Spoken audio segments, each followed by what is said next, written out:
Ya, oke. Assalamualaikum warahmatullahi wabarakatuh. Selamat sore, teman-teman seri diskusi Girang yang berbahagia. Kita bertemu lagi sore ini di seri diskusi Girang yang ke-15. Seri diskusi ini dipersembahkan atau terselenggara atas kerjasama teman-teman dari Lab Banten Girang, Perpustakaan Daerah Provinsi Banten, Ikatan Pustakawan Indonesia, dan didukung oleh bm.co. Nah, kali ini kita akan berbicara, membahas, mendiskusikan mengenai Tan Malaka. Ini ada kaitannya dengan Banten karena Tan Malaka pernah di Banten, tepatnya di Bayah, Kabupaten Lebak. Oke, Kang Heru yang akan mendiskusikan ini sudah hadir di tengah-tengah kita. Kang Heru ini, Heru Joni Putra ini teman saya. Beliau penyair, lebih banyak nulis puisi, tapi tidak bisa nulis puisi romantis katanya. Makanya yang dia bahas juga Tan Malaka. Tesisnya di UI menggali kuburannya Tan Malaka. Jadi pembahasan kita sore ini itu masih berkaitan dengan tesisnya beliau yang sampai hari ini sudah direvisi atau belum ya? Kayaknya belum. Belum ngambil ijazah beliau ini. Ya, belum direvisi tuh. Sedikit. Ya, selesaikanlah revisi itu.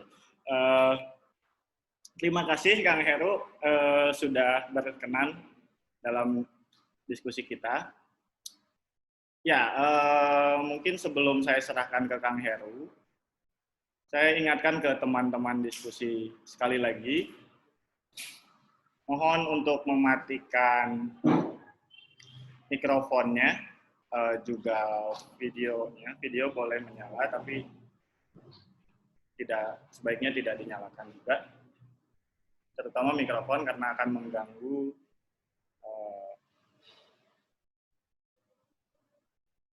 jalannya diskusi. Teman-teman boleh sambil ngerokok, sambil ngopi, boleh siapkan tempatnya senyaman mungkin, tempatkan wifi-nya atau jaringan internetnya yang stabil. Baik, Kang Eping sudah masuk, teman-teman sudah masuk. Kang Bambang semua, ini malah sore ini sudah ada semuanya. Baik, mungkin itu saja dari saya. Kang Eping, ada yang mau dibicarakan dulu sebelum kita mulai? Langsung aja ya. Bapak Direktur Utama, kita ada pesan-pesan moral? Nggak ada. Baik, kalau begitu kita langsung saja. Sedikit tentang Kang Heru, tadi beliau alumni dari UI, kajiannya terkaitan Malaka, beliau adalah penyair, juga belakangan di Teroka Institute.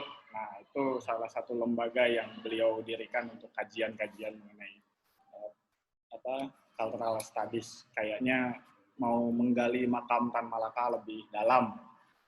Kita benar tahu juga ya. Oke, baik. Heru, mungkin bisa kita mulai diskusi kita ya. Suaraku, oke, suaramu bisa terdengar? Oke, ya. Oke. Baik, mungkin kita bisa mulai saja. Saya serahkan waktu ke Heru, mungkin sekitar 20 atau 25 menit untuk di awal ini, sebelum nanti kita lanjutkan dengan tanya jawab dengan teman-teman. Oke. Silakan. Oke, Assalamualaikum warahmatullahi wabarakatuh. Selamat sore teman-teman sekalian. Terima kasih buat teman-teman dari Banten Girang yang sudah ngajak nongkrong sore ini dan bahas tentang Tan Malaka. Saya senang sekali bisa berbagi perihal penelitian ini, jadi seperti kata Mang Nidu tadi, saya menulis tesis tentang makam Tan Malaka, tapi materi yang saya hadirkan sore ini mungkin berkaitan sedikit dengan tesis itu. Nah, jadi sebagian besar penelitian yang sedang dijalankan. Jadi semoga saja saya dapat masukan yang bisa saya ambil juga dari teman-teman sekalian bila ada saran atau masukan nantinya. Tapi secara umum saya akan menyampaikan beberapa poin-poinnya. Bentar. Mang Nidu, itu di layar udah ada kan slide-nya? Udah kelihatan? Slide sudah. Oke, ya. Oke. Jadi diskusi ini, bentar. Kok belum ya? Ini. 2 Tan Malaka. Bentar, ini laptop. Nah, membicarakan Tan Malaka ini, dia tentu saja sosok yang misterius ya, misterius sekali, penuh kontroversi, sering disalahpahami juga. Misalnya begini, dalam beberapa tahun terakhir kalau ada penyitaan buku, kita tentu akrab bahwa salah satu buku yang disita itu bukunya Tan Malaka, tentu saja dengan seperangkat label ya yang sudah diberikan kepadanya sebagai PKI misalnya.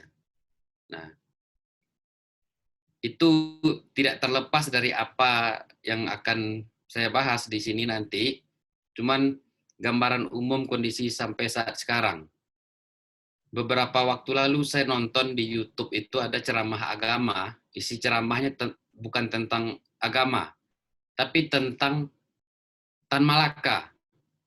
Sayangnya Tan Malaka yang dibahas di situ adalah dia sebagai PKI lalu mustahil menghafal Al-Quran. Kira-kira begitu isi ceramah agama itu. Hal-hal serupa itu sering kita temui, baik yang dalam pengertian konyol ataupun yang sangat penuh tekanan dari pemerintah. Atau misalnya tahun 2015 kalau tidak salah, salah satu direktorat di Kementerian Sosial itu yang mengurus kepahlawanan pernah mengatakan, silahkan diajukan dulu berkas tentang Tan Malaka ini, biar diuji dulu cocok jadi pahlawan atau tidak. Padahal dia sudah jadi pahlawan nasional tahun 63. Contohnya gitu, contoh kejadian lucunya. Bagaimana pegawai misalnya di Departemen Sosial yang mengurus kepahlawanan ini pun termakan atau berada dalam wacana Orde Baru yang menempatkan Tan Malaka sebagai komunis misalnya. Nah, tapi meskipun begitu di sisi lain, kita sebenarnya beruntung. Karena kita hidup di zaman sekarang ketika buku tentang Tan Malaka itu walaupun sedikit tapi cukup komprehensif untuk membahas siapa dirinya. Paling tidak buku yang ditulis oleh Hari Puze. Nah, ini 2 buku yang paling awal yang terbit lalu disusul dengan buku ini dan ini. Nah, 7 buku ini yang dalam bahasa Indonesia ini, saya pikir sebuah catatan sejarah sekaligus biografi yang sangat, ya tentu tidak menyampaikan seluruh tentang Tan Malaka, tapi sebagai sosok yang sering disalahpahami, sosok yang pernah dihapus dari sejarah Indonesia, 7 buku ini adalah sebuah harta karun gitu untuk memahami siapa Tan Malaka itu sendiri. Kita beruntung, kita hidup di era sekarang dengan adalah akses untuk mengetahui Tan Malaka ini lebih komplit. Nah, selain buku Hari Puze ini, juga ada buku-buku lain yang topiknya tidak tentang Tan Malaka saja, tapi terlihat sekali pembahasan penting tentang peran Tan Malaka di sana.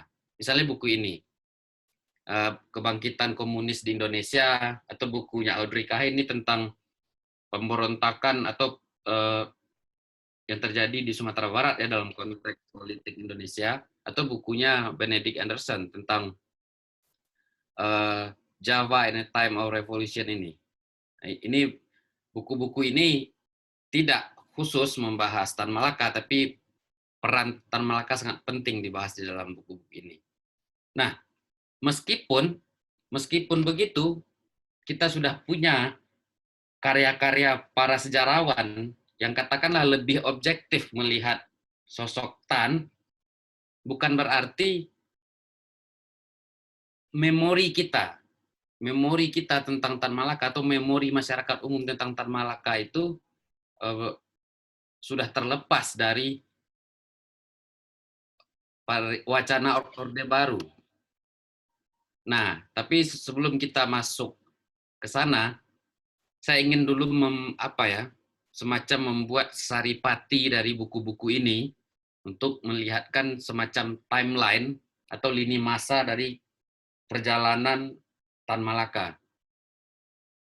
Mohon maaf bagi teman-teman yang sudah sangat familiar dengan perjalanan hidup Tan, saya harus mengulang lagi. Ini saya ulang atau saya kutip atau saya tambahkan dari data-data yang sudah ada saja. Jadi ini bukan hasil penelitian yang saya buat sendiri.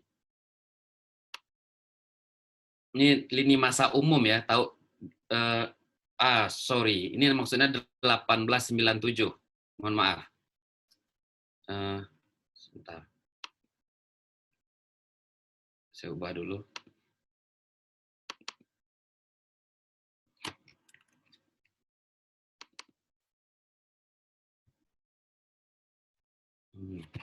Bentar. Mang Nidu, mohon maaf, udah muncul itu? Belum keluar. Belum ya? Di-share lagi.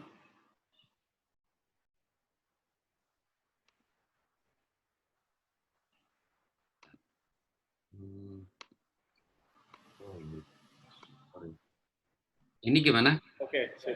Ya. Tan Malaka lahir tahun 1897 sampai 1913 itu di Suliki. Suliki itu di Payakumbuh, Kabupaten 50 Kota di Sumatera Barat. Tahun 13 itu juga dia diangkat jadi datuk. Jadi nama kecilnya itu Ibrahim. Lalu tahun 1913 diangkat jadi datuk. Nama lengkapnya Ibrahim Datuk Tan Malaka. Jadi Tan Malaka itu gelar adat yang kemudian menjadi nama yang sangat lekat dengan dirinya. Seakan-akan itu nama kecil gitu. Nah, tahun 1914 sampai 1916 itu belajar ke Belanda di sekolah guru. 16 sampai 19 pindah ke Husum, masih di Eropa. Lalu tahun 1919 itu pulang setelah belajar di sekolah guru, lalu dia dapat pekerjaan bersama kuli kontrak jadi guru di Delhi. Nah, ini pengalaman pertama Tan Malaka langsung hidup bersama kuli kontrak. Tapi sebelum hidup bersama kuli kontrak ini di Belanda, dia sudah mendapatkan ide-ide radikal, ide-ide komunis itu. Terutama dalam konteks perjuangan anti kolonial. Nah, setelah dari Delhi itu pergi ke Semarang 1921 sampai 1922 itu. Nah, karena Semaun pergi ke Rusia, ketua PKI waktu itu Semaun, jadi mau tidak mau Tan Malaka naik sebagai ketua PKI. Nah, jadi itu konteksnya. Terjun ke gelanggang politik di Pulau Jawa ini, salah satu jasa terbesar itu membuat sekolah. Sekolah ini sangat menakutkan bagi Belanda waktu itu. Sekolahnya itu dikenal dengan nama Sekolah Tan Malaka. Membuat kurikulum sendiri, pendidikan anti kolonial, berbiaya murah, dan lain sebagainya. Nah, karena sekolahnya itu sangat maju, dari Semarang sampai ke Bandung, akhirnya Belanda merasa ini sebuah ancaman, akhirnya dia dibuang. Awalnya mau dibuang ke timur Indonesia, akhirnya ke Belanda. Nah, 1922 ini dia nanti baru pulang itu, baru bisa masuk Indonesia itu 1942. Jadi dari 1922 sampai 1942 dia dalam pelarian, dalam yang pembuangan. Tapi di dalam masa 20 tahun itu beliau sempat di Uni Soviet, sempat di Cina. Lalu 1925 itu masa-masa retaknya hubungan Tan Malaka dengan PKI. Ini setelah pemberontakan di Banten dan Sumatera Barat. Tan Malaka menolak pemberontakan itu, tapi pemberontakan itu tetap dijalankan. Dia minggat dari PKI, mendirikan PARI. Nah, sampai 1933.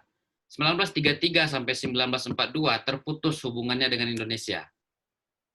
Nah, itu masa-masa yang kalau kita baca buku Hari Puze itu sangat apa ya?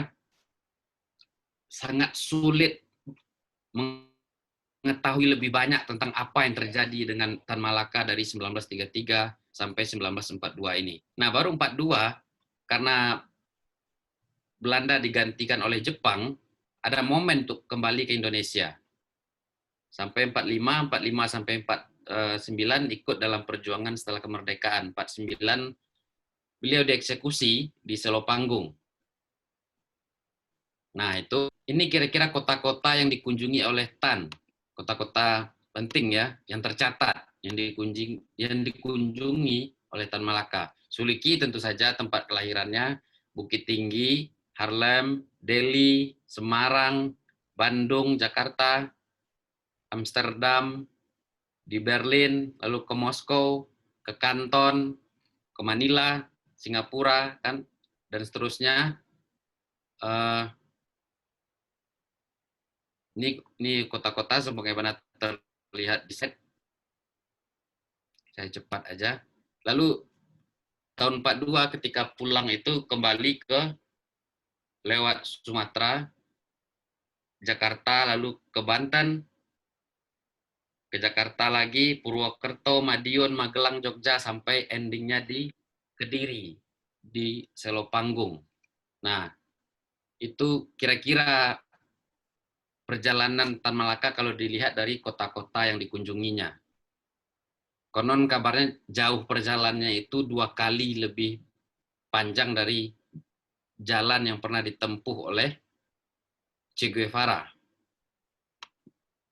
Nah, ini poin yang perlu saya jelaskan lebih rinci karena ini berkaitan dengan kenapa sampainya Tan Malaka di Banten.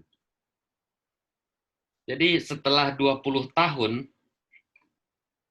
dalam yang pembuangan, pelarian, pengejaran, sakit-sakitan dan lain sebagainya, Tan Malaka tanggal 29 Maret 1922 itu tinggal mulai dibuang di usia 25 tahun, masuk ke Hindia Belanda di usia 45 tahun.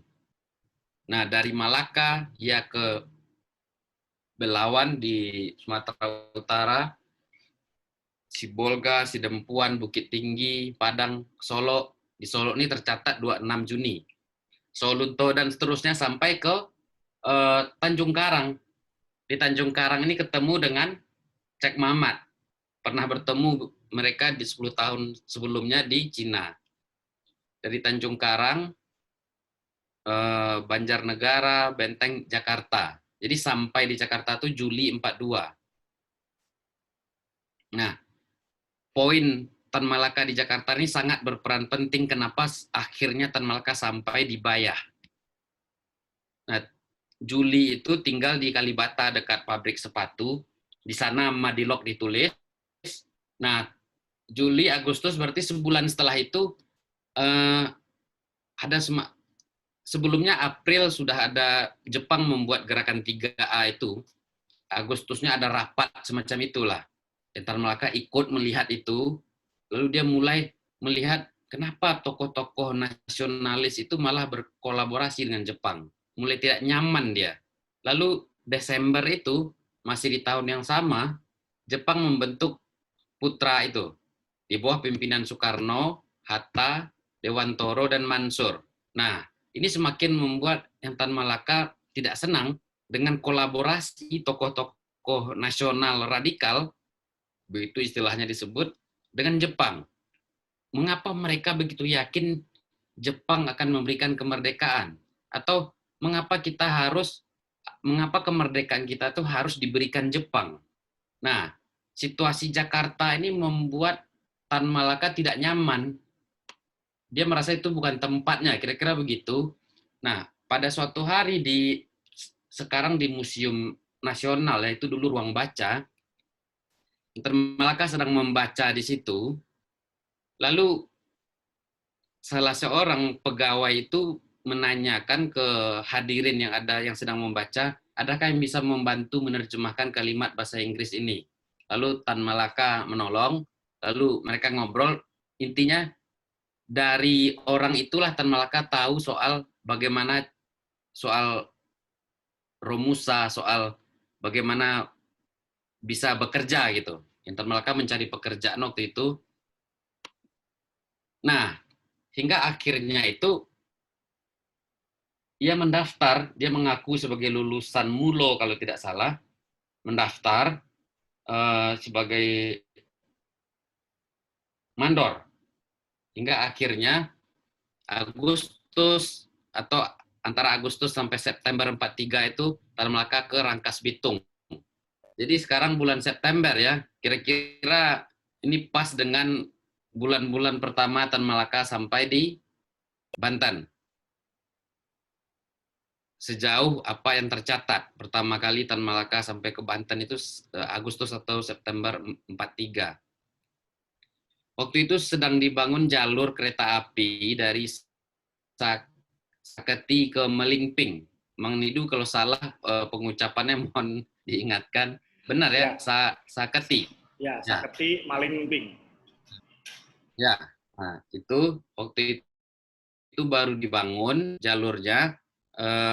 Setelah dari Melingping itu baru jalurnya menyusur pantai sampai ke daerah Bayah. Nah, di dalam perjalanan ke Bayah itu naskah Madilog dibawa nih. Karena kondisi Jakarta waktu itu pertama Tan Malaka gerah melihat kolaborasi pemimpin nasional dengan Jepang. Yang kedua, dia mulai dicurigai sehingga yang Tan Malaka mulai memikirkan nasib naskahnya ini.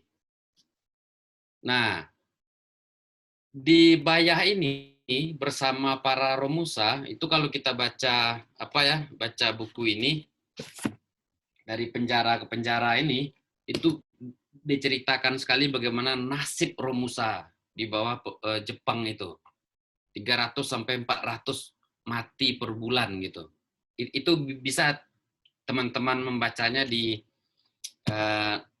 penjara ke penjara. Misalnya mengulang secara umum. Nah, di sana Tan Malaka jadi mandor, jadi juru tulis. Nah, tahun 45, Februari atau Maret 1945, Soekarno-Hatta ke Bayah. Berpidato di hadapan Romusa itu, isi pidatonya itu kira-kira menyampaikan bahwa Jepang akan memberi kemerdekaan ke Indonesia.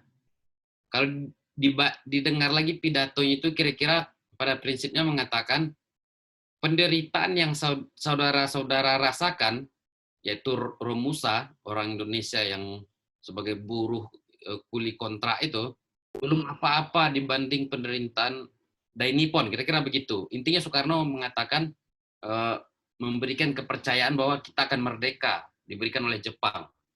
Nah, di sana pula untuk pertama kalinya Soekarno mendapat pengalaman yang tak terduga. Pidatonya dibantah oleh buruh.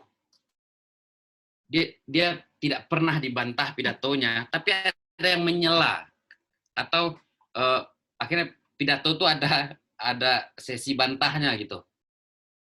Bantahan itu berupa ketidaksetujuan pada pidato Soekarno. Yang membantah adalah Tan Malaka yang waktu itu dikenal sebagai nama Ilyas Hussein. Jadi Tan Malaka belum menyebutkan identitas dirinya. Nah, di dalam biografi Soekarno diceritakan soal dia kebayah, tapi tidak diceritakan soal ada yang membantah itu. Tapi dalam bukunya Tan disebutkan itu. Nah, itu pertemuan pertama Tan Malaka melihat Soekarno, dia semakin tidak senang dengan kolaborasi itu. Lalu itu bulan Februari atau Maret 45 ya. Awal Juni itu Tan Malaka itu menjadi wakil pemuda Banten. Jadi diundang oleh Badan Pembantu Keluarga Peta semacam itu. Nah, jadi Tan Malaka diutus sebagai wakil pemuda Banten. Tapi pertemuan itu sangat sebentar. Lalu 6 Agustus Tan Malaka ke Jakarta menemui BM dia. BM dia belum tahu Tan Malaka waktu itu. Ini masih nama Ilyas Hussein ya. BM dia waktu itu pemimpin kelompok radikal. Sempat bertemu, lalu Tan Malaka balik lagi. Ini masih sebagai pemuda Banten ya. Jadi Hussein si pemuda Banten itu. Lalu 9 Agustus kembali lagi ke Jakarta, masih sebagai wakil pemuda Banten. Rencananya 14 Agustus ada konferensi pemuda gitu. Nah, itu. Jadi awal Agustus tuh Tan Malaka udah di Jakarta, baru kembali ke Banten itu kebayah akhir Agustus. Ini setelah kemerdekaan. Menjemput naskah Madilog yang tertinggal. Nah, tadi saya katakan bulan September itu dia membawa naskah Madilog. Agustus tuh udah pergi ke Jakarta, ikut berjuang lah di sana, bertemu tokoh-tokoh, tapi akhir Agustus balik lagi. Ternyata Madilog ketinggalan, dibayah, dijemput lagi. Nah, setelah itu Tan Malaka terlibat dalam pusaran politik di sana. Tidak ada lagi setelah kemerdekaan, bayah itu mulai pelan-pelan menjadi sepi kembali, menjadi tidak terurus, sampai menjadi tempat yang mati, katakanlah begitu. Nah, yang tadi dikatakan bahwa secara umum posisi Tan Malaka di sana sebagai mandor, sebagai juru tulis. Tapi ada sisi lain yang menarik. Jadi selama di bayah itu, meskipun sebagai mandor atau juru tulis, Tan Malaka selalu memikirkan gimana caranya menciptakan kesadaran kepada Romusa-Romusa itu. Lalu bagaimana nasib Romusa ini lebih baik gitu. Soal gaji, soal makan. Jadi sebagai mandor, Tan Malaka sering protes. Jadi di satu sisi Tan Malaka melihat bagaimana kondisi Romusa itu, karena baginya apa yang terjadi di Jakarta itu terlepas dari persoalan sebenarnya gitu. Di Romusa, di Bayah itu lebih dekat, lebih apa ya, lebih jelas persoalan-persoalan yang dihadapi. Disitulah yang Tan Malaka lebih nyaman di sana daripada tetap di Jakarta. Nah, beberapa yang dilakukan oleh Tan dan teman-temannya yang dekat dengan dia di sana, misalnya membangun dapur umum untuk makanan murah bagi 1.000 lebih Romusa, membangun rumah sakit besar untuk 700 Romusa di Cikaret, di Gunung Bayah, Madur, Cimang, dan Cihara. Lalu penguburan Romusa sebelumnya itu dikuburkan secara ya satu lubang untuk banyak orang gitu misalnya. Ada banyak yang ditelantarkan saja di hutan, tapi mulai bahkan kematian Romusa itu mulai dilakukan dengan disesuaikan dengan adat dan agama. Gitu. Lalu yang Tan Malaka menginisiasi adanya kebun sayur-sayuran dan buah-buahan di Tegal Lumbu. Nah, menariknya sejak tahun 44 kebun itu bisa menyediakan makanan ke seluruh perusahaan yang dibayah itu, sehingga tidak perlu lagi didatangkan dari Sukabumi. Lalu selain yang persoalan kesejahteraan kesehatan seperti itu, Tan Malaka mengusulkan untuk membuat sandiwara. Dia jadi sutradara, penulis cerita, memilih pemainnya gitu. di lain kesempatan terkadang dia jadi pemainnya juga gitu. Lakon pertama ditulisnya itu P2, prajurit pekerja. Lalu membuat balai pertemuan 30 kali 60 meter sebagai panggung sandiwara, membentuk sebuah orkes dan paduan suara, perkumpulan olahraga dibentuk juga, main bola, membuat lapangan sendiri. Nama kelompok komunitas mereka itu, seni dan olahraga itu namanya Pantai Selatan. Nah, itu kira-kira sebuah kisah Tan Malaka di Bayah. Sampai di sini saya ingin menekankan yang begini. Bagaimana pilihan hidup Tan Malaka untuk ke Bayah itu pilihan yang sangat menarik sekali. Di tengah keputusasaannya lah melihat pemimpin nasional berkolaborasi dengan Jepang, dia memilih langsung ke pangkal rakyat itu di tengah-tengah Romusa itu, lalu membuat kerja-kerja seperti ini sambil terus mengupdate info soal kemungkinan kemerdekaan, yang perjuangan, menyampaikan gagasan-gagasan revolusi gitu. Nah, tapi info-info seperti ini tentu saja tidak mungkin disampaikan oleh negara dalam konteks Orde Baru misalnya. Jadi negara di sini dalam konteks Orde Baru,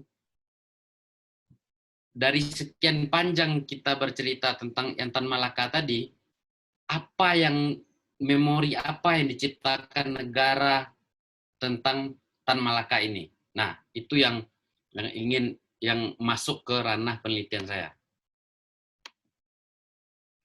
Saya menyebutnya memori negara dan memori kultural, atau saya gunakan itu di sini. Memori negara adalah bagaimana negara menciptakan ingatan tentang Tan Malaka itu dan disebarkan menjadi memori kolektif masyarakat.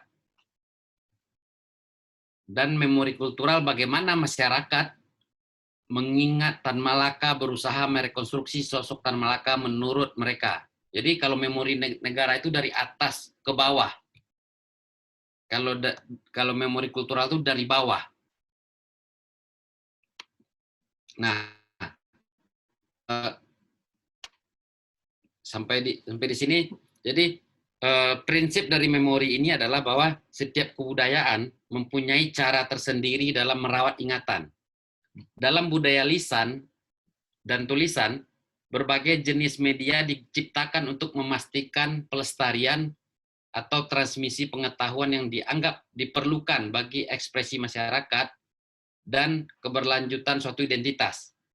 Nah, konsep seperti tradisi lokal, cagar budaya, warisan budaya, itu pada prinsipnya adalah menunjukkan betapa pentingnya menjaga ingatan itu, menjaga memori. Nah, tapi tentu saja memori sangat banyak sekali. Nah, kalau memori kultural yang saya gunakan di sini itu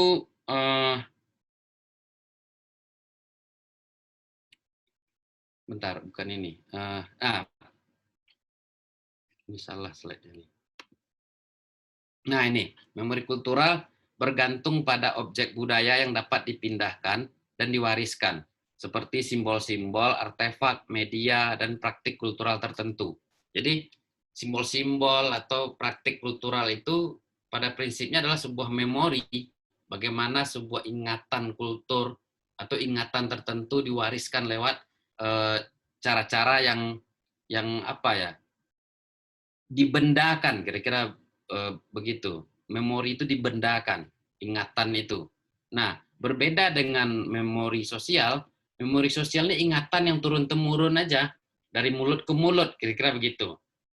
Misalnya, sebuah peristiwa A itu diteruskan dari generasi berdasarkan dari mulut ke mulut saja, dari cerita ke cerita.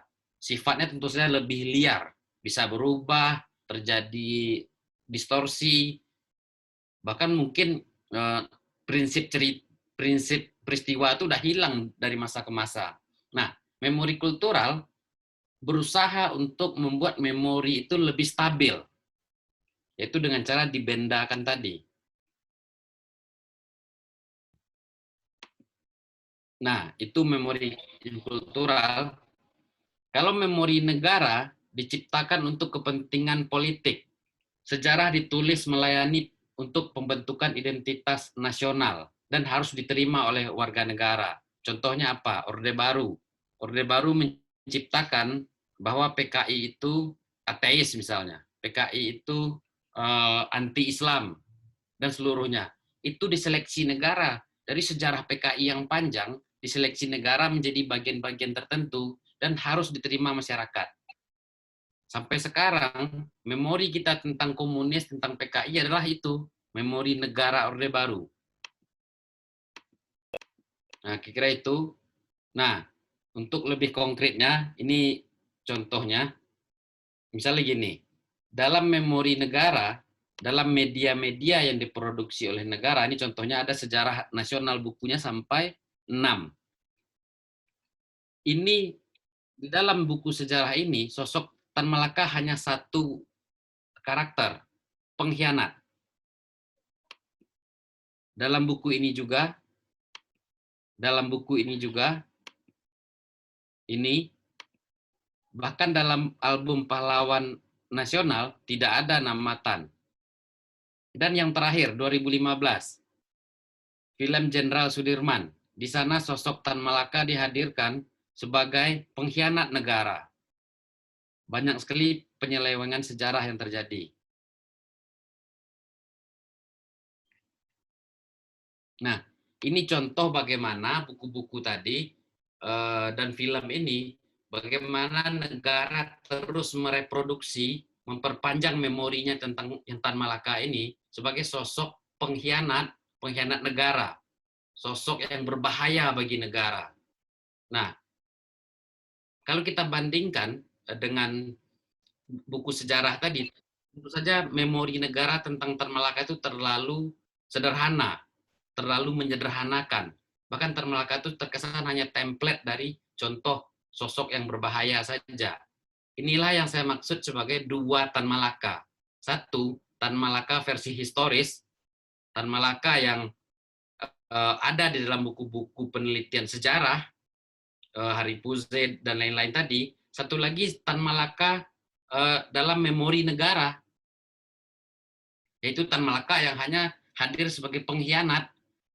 Jadi dari sekian panjang hidup yang Tan Malaka, negara hanya memilih momen tertentu saja sebagai representasi kisah Tan Malaka. Momen yang dipilih itu momen yang menunjukkan Tan Malaka pengkhianat dan berbahaya bagi negara. Tentu saja tidak ada kisah Romusa dibayah dalam memori negara. Tidak ada kisah Tan Malaka membuat madilog, Narda Republik, dan lain sebagainya. Tidak ada kisah Tan Malaka membuat sekolah Tan Malaka yang sangat berbahaya bagi kolonial waktu itu. Tidak ada kisah itu. Tan Malaka hanya kisah pengkhianatan. Itulah memori negara tentang Tan Malaka. Memori itu diteruskan dari buku sejarah yang diciptakan Orde Baru sampai ke film Jenderal Sudirman. Film ini diproduksi oleh Mabes TNI. Waktu itu yang jadi Panglima TNI sebut saja inisialnya Gatot. Nah, ini menunjukkan bagaimana di tahun 2015 sekalipun memori negara terhadap Tan Malaka tidak berubah sama sekali. Nah, di tengah adanya memori negara seperti itu, masyarakat tentu saja menciptakan sendiri. Tan Malaka ingin diingat sebagai apa? Tentu saja memori negara sangat menyudutkan Tan. Makanya masyarakat berusaha mengenang sendiri Tan Malaka menurut versi mereka. Salah satunya, memori kultural, ingat tadi, ingatan yang berusaha distabilkan melalui benda misalnya. Patung, monumen, dan lain sebagainya. Ini rumah Tan Malaka, rumah kelahiran. Ini rumahnya.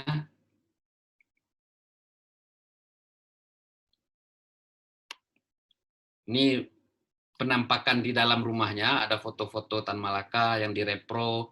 Ini buku-buku Tan Malaka dan buku yang ditulis tentang Tan Malaka, ada di sini. Ini makamnya di Selopanggung. Nah, lihat misalnya di nisan itu Ibrahim Datuk Tan Malaka, pahlawan. Nah itu ada Bismillah di atasnya. Itu penting untuk kita lihat Tan Malaka ingin diingat sebagai apa. Ini tahun 2015 dipugar oleh keluarganya. Ketika memugar itu, tentu saja keluarganya sadar bahwa memori negara terhadap Tan Malaka itu sangat menyudutkan sekali. Makanya Tan Malaka disebut ateis, PKI dan lain sebagainya gitu. Makanya sangat sangat beralasan sekali kenapa tulisan Ibrahim Datuk Tan Malaka itu dijelaskan. Padahal selama ini misalnya kita mengenalnya sebagai Tan Malaka aja, tapi di makam yang dipugar ini diberi tambahan Ibrahim Datuk Tan Malaka. Artinya apa? Ada penekanan bahwa kita perlu juga mengingat Tan Malaka bahwa dia juga datuk di kampungnya. Dia bukan komunis seperti yang dibayangkan negara, kira-kira begitu. Lihat ada Bismillah juga di atasnya. Bukan, sorry, maaf. Apa ini? Innalillahi kali ya. Mohon maaf, agak blur. Nah, intinya itu sebuah proyeksi bahwa ada aspek Islam juga. Nah, di bawah nama datuk itu juga ada penegasan Tan Malaka juga pahlawan nasional. Nah, bahkan nomor suratnya itu, nomor surat pahlawan nasional itu namanya Pahlawan Kemerdekaan Nasional Republik Indonesia. Nah, lihat lahirnya di sana, gugur dan wafat disebut gitu.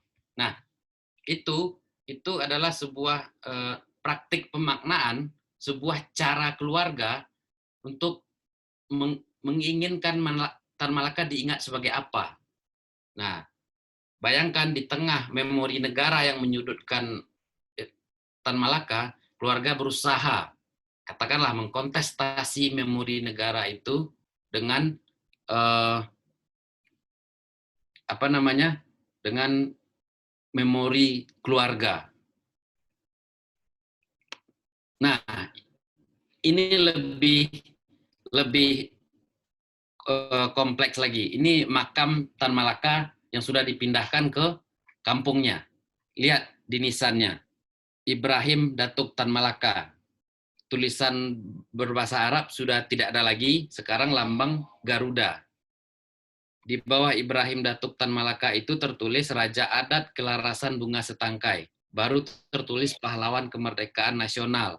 Bahkan nomor suratnya ditulis berdasarkan Kepres nomor 53 tahun 63. Nah, ini sangat penting sekali ya kalau dalam konsep bagaimana memori direkonstruksi, bagaimana Tan Malaka ingin diingat oleh masyarakat, ini sangat terlihat sekali usaha keluarga paling tidak untuk mengkontestasi memori negara.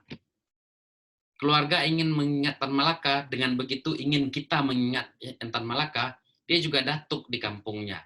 Bahkan ditulis Raja Adat. Dia juga pahlawan. Ini buktinya, ada nomor suratnya di sana. Kan jarang sekali di nisan ada tertulis langsung nomor surat gitu.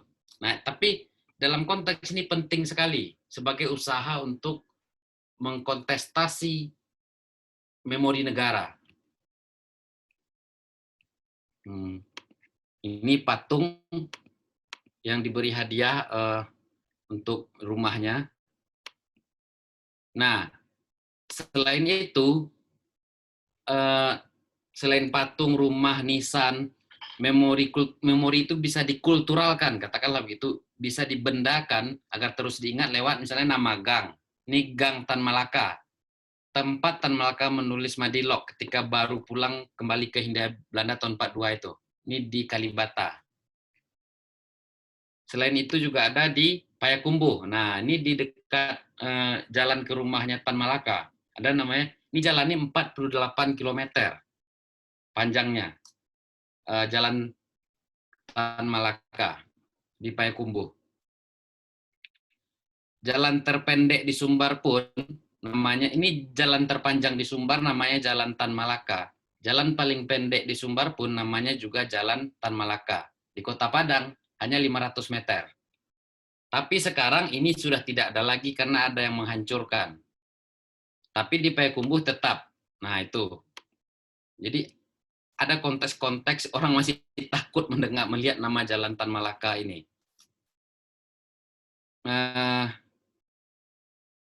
Nah, yang tadi kita sudah melihat kota-kota yang dikunjungi Tan.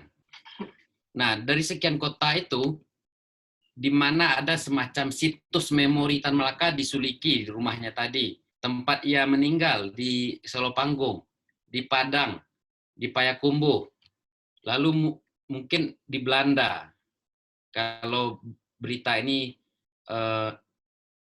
kalau memang ini akan dilakukan menurut tulisan ini. Nah, ini Tugu Tan Malaka atau Tugu Romusa. Jadi ada dua dua sumber informasi yang saya temukan. Secara umum ini disebut Tugu Romusa di Bayah, tapi ada juga yang menyebutnya Tugu Tan Malaka. Terlepas dari soal benar atau yang salahnya, paling tidak tugu yang sama ingin diingat dengan memori yang berbeda. Ada yang ingin mengingatnya sebagai Romusa, ada yang ingin mengingatnya tidak lebih detail. Ada soal Tan Malaka di sana. Tapi kalau dari foto arsip yang saya temukan, namanya lebih ke Romusa ini. Apakah ini tugu yang sama atau tidak? Tapi kalau dari caption di beritanya, di Bayah, sepertinya memang tugu yang sama. Ini beritanya, ini fotonya.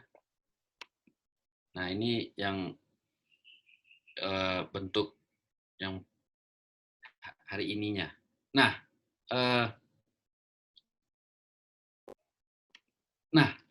ini. Nah, tentu saja tidak ada memori kultural atau situs memori yang bisa kita temukan atau rujuk tentang Tan Malaka di Bayah. Tentang Romusa di Bayah, kita masih bisa melihat misalnya bekas rel kereta api, bekas stasiun lama di Saketi itu, atau lubang-lubang bekas tambang di Gunung Madur misalnya. Itu bisa kita temukan, tapi itu kan bisa dibuat menjadi situs memori tentang Romusa, tapi yang tentang Tan Malakanya tentu saja tidak ada. Apakah kita perlu mengingat tentang Tan Malaka di Bayah? Nah, dalam konteks ini saya ingin memberikan pendapat pribadi. Kalau menurut saya penting, karena setelah 20 tahun berkelana dalam pelarian, semakin meradikalkan ide-idenya, Tan Malaka akhirnya menemukan sebuah tempat untuk mempraktikkan idenya itu secara maksimal di Bayah.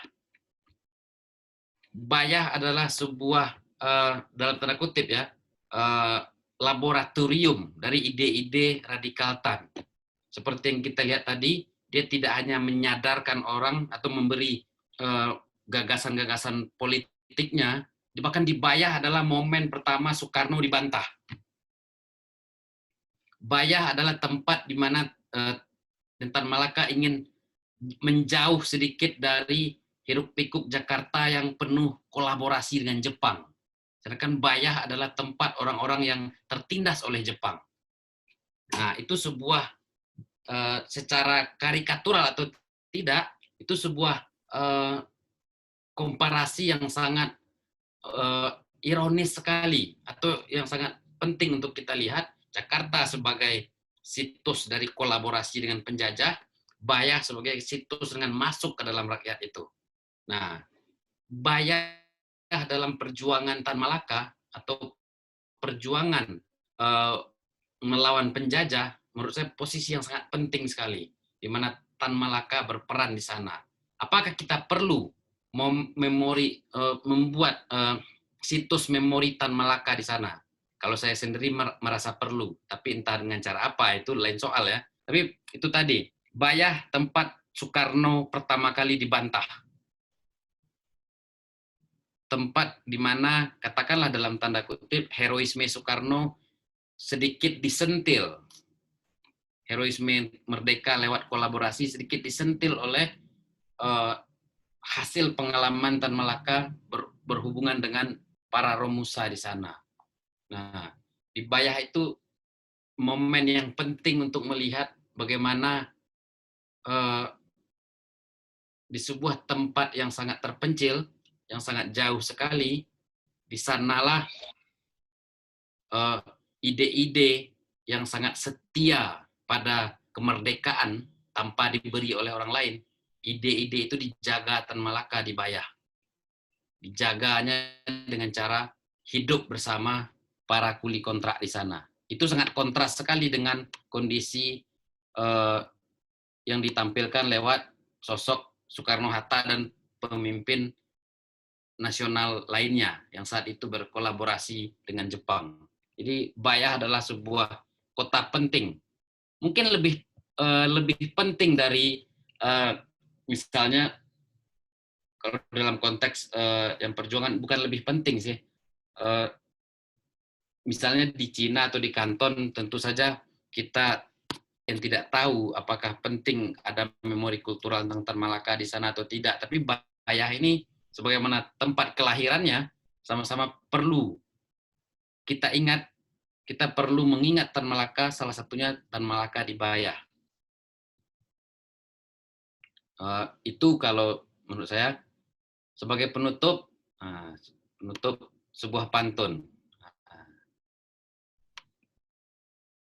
Di Bayah banyaklah batu bara, buruh bekerja sampailah mati. Di sana kenanglah Tan Malaka, perjuangan rakyat ia tak henti. Demikian gambaran pengantar dari saya. Mohon maaf bila ada yang tersendat-sendat atau yang tidak clear. Mari kita berdiskusi. Terima kasih. Silakan Mang Nidu. Baik, oke, terima kasih Heru. Ya, teman-teman sekalian, saya persilahkan untuk mengajukan pertanyaan. Boleh di kolom chat atau raise hand dulu. Ada yang sudah mau bertanya. Sambil, ini sudah ada yang raise hand. Muhammad Fijar Lazuardi. Saya persilakan. Ya, silakan. Sore.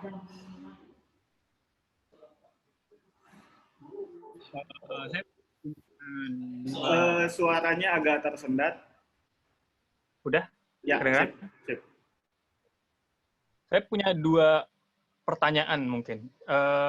Yang pertama, tadi kan dibahasnya adalah ketika Tan Malaka itu, ketika di Bayah ya, ketika di Bayah itu Tan Malaka menemukan ada proyek Bayah Malimping, kereta apa tadi Saketi Malimping ya? Saketi Malimping ya keretanya. Jadi ada proyek kereta juga di sana, terus kemudian di sana juga ada lokasi pertanian, juga ada pokoknya ada masyarakat marginal lah di sana, ada banyak masyarakat proletar di sana. Pertanyaan saya adalah, adakah dampak kultural dari, maksudnya kayak apa ya, latar belakang kultural dari masyarakat Bayah itu sendiri sehingga Tan Malaka tuh bilang bahwa ini nih kulturnya udah tepat gitu untuk jadi laboratorium saya. Itu yang pertama. Yang pertama, apakah ada latar belakang kultural dari masyarakat Bayah itu sendiri? Terus kemudian pertanyaan yang kedua, ini juga jadi pertanyaan saya. Jadi ketika kita membahas Tan Malaka, sumber-sumber yang digunakan baik oleh sumber Pak Hari Fauze atau beberapa penulis tentang Tan Malaka yang lainnya, itu kebanyakan kan memoarnya atau hasil karya tulisnya dan lain sebagainya. Kemudian tadi dari pihak keluarga juga sudah mulai untuk menggali ide-ide Tan Malaka di tanah kelahirannya gitu. Nah, jika kita merujuk pada sumber-sumber sejarah untuk penelitian tentang Tan Malaka, kira-kira adakah sumber pembanding yang untuk bukan hanya sebagai konfirmasi pada sumber-sumber pemikiran Tan Malaka yang ditulis oleh Tan Malaka sendiri, itu juga sebagai sebagai penyeimbang, bukan penyeimbang juga sih. Kayak mungkin untuk menguji pemikiran Tan Malaka itu sendiri gitu. Jadi pertama tentang latar belakang kultural masyarakat masyarakat Bayah. Terus yang kedua, adakah sumber-sumber pembanding dari pemikiran-pemikiran Tan Malaka? Itu aja sih. Terima kasih. Ya, langsung dijawab, Mang Nidu. Ya, terima kasih Kang Muhammad Fijar. Mangga, Ruh, silakan. Ini, ya, saya menjawab soal sumber sejarah ya. Jadi biografi yang ditulis oleh Tan Malaka sendiri ini bukan sumber utama dari Haripuze, justru ini hanya pembanding saja. Terkadang dikonfirmasinya di sini, terkadang beberapa poin Haripuze justru lebih percaya ke sumber lain. Misal soal tanggal, soal tokoh-tokoh tertentu gitu. Mungkin Tan Malaka lupa atau apa kata Haripuze. Saya tidak bisa menjawab adanya sumber lain itu ya, karena sejauh ini, maaf, bentar.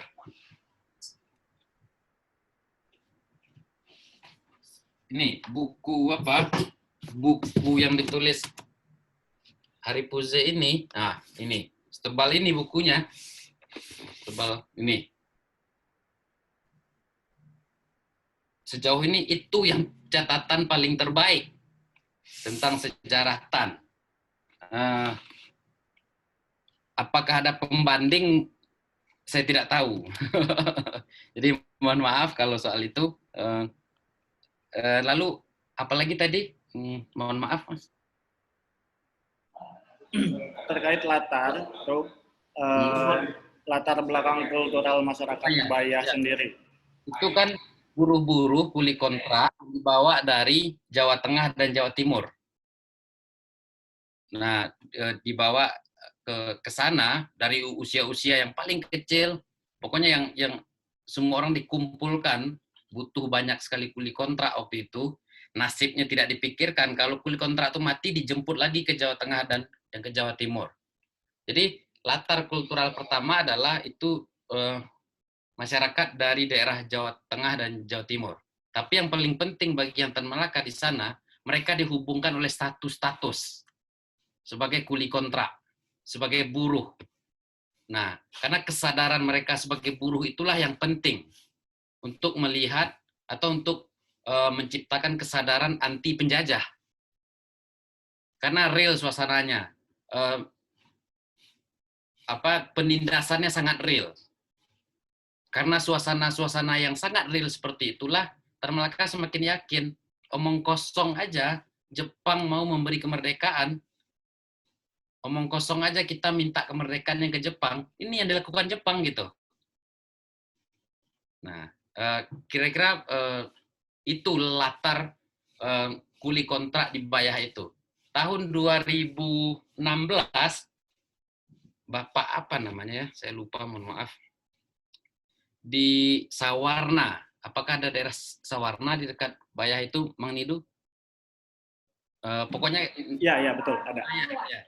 Itu masih hidup kuli kontrak yang usianya sudah 91 tahun. Nah, kalau dari penuturan dia memang mengingat ketika dikonfirmasi catatan yang Tan Malaka tentang Bayah itu, Bapak itu membenarkan apa yang ditulis yang Tan Malaka itu. Namanya Ilyas Hussein. Dia terkenal orang yang baik sekali, selalu memikirkan gimana kesehatan, bahkan pemakaman Romusa saja dipikirkan, gimana sesuai adat dan agama. Nah, ini di kolom chat ada pertanyaan yang kebetulan berhubungan. Mengapa Tan Malaka dipanggil Buya Hussein di Banten? ini jadi mungkin itu panggilan aja, tapi menurut beberapa saksi mata, Tan Malaka ini paling rajin sholat Jumat. Tapi sholat-sholat lain enggak. Mungkin seperti Mang Nidu juga ya. Bercanda. Mungkin itu salah satu catatan saksi mata soal kenapa dipanggil Buya Hussein dan lain sebagainya. dia memang yang salah satu dampak yang Tan Malaka di sana, selain daerah itu menjadi daerah produktif, buruh tidak hanya bekerja, tapi juga ada aspek rohaninya yang terpenuhi lewat sandiwara, paduan suara, bermain olahraga. Juga ada terciptanya perkebunan yang akhirnya tidak perlu dipasok dari Sukabumi lagi. Jadi hal kecil-kecil itu yang dipikirkannya. Itu kira-kira. Baik, Mas Pijar, masih ada? Ya, menarik sih. Jadi kebetulan kan penelitian saya waktu itu terkait sama Sumatera. Jadi bagaimana Tan Malaka itu mencari contoh masyarakat itu, masyarakat yang di Bayah berarti latar belakangnya kurang lebih sama seperti kuli Delhi ya, kuli kontrak di Delhi yang tembakau Medan itu ya. Jadi waktu itu saya tertarik sama Tan Malaka justru karena ada kampungnya Tan Malaka, tempat senembah maskapai itu nama daerahnya Tanjung Morawa yang nanti bakal berkonflik, ada konflik lahan di sana. Itu jadi bahasan skripsi saya gitu. Jadi ternyata Tan Malaka pernah tinggal di Tanjung Morawa, dan memang bagaimana Tan Malaka itu mencari tempat untuk mencari masyarakat yang tertindas dan punya kesamaan itu, dan ya memang sama sih berarti latar belakangnya sama yang di Delhi itu. Ya, sudah Mas, terima kasih. Ya, jadi saya tambahkan sedikit, Delhi dan Bayah itu dua tempat kuli kontrak, dua tempat yang bukan dikunjungi. Tan Malaka hidup di dua tempat itu. Tempat dia kemudian menghasilkan pikiran-pikiran tentang perjuangan anti yang penjajah. Di dua tempat itu selalu tidak bisa dilepaskan profesinya sebagai guru. Kalau di Delhi guru formal, di Bayah itu guru dalam pengertian non formal. Bahkan dia menjadi pemuda Banten, utusan, untuk mewakili Romusa itu, untuk membicarakan kemerdekaan.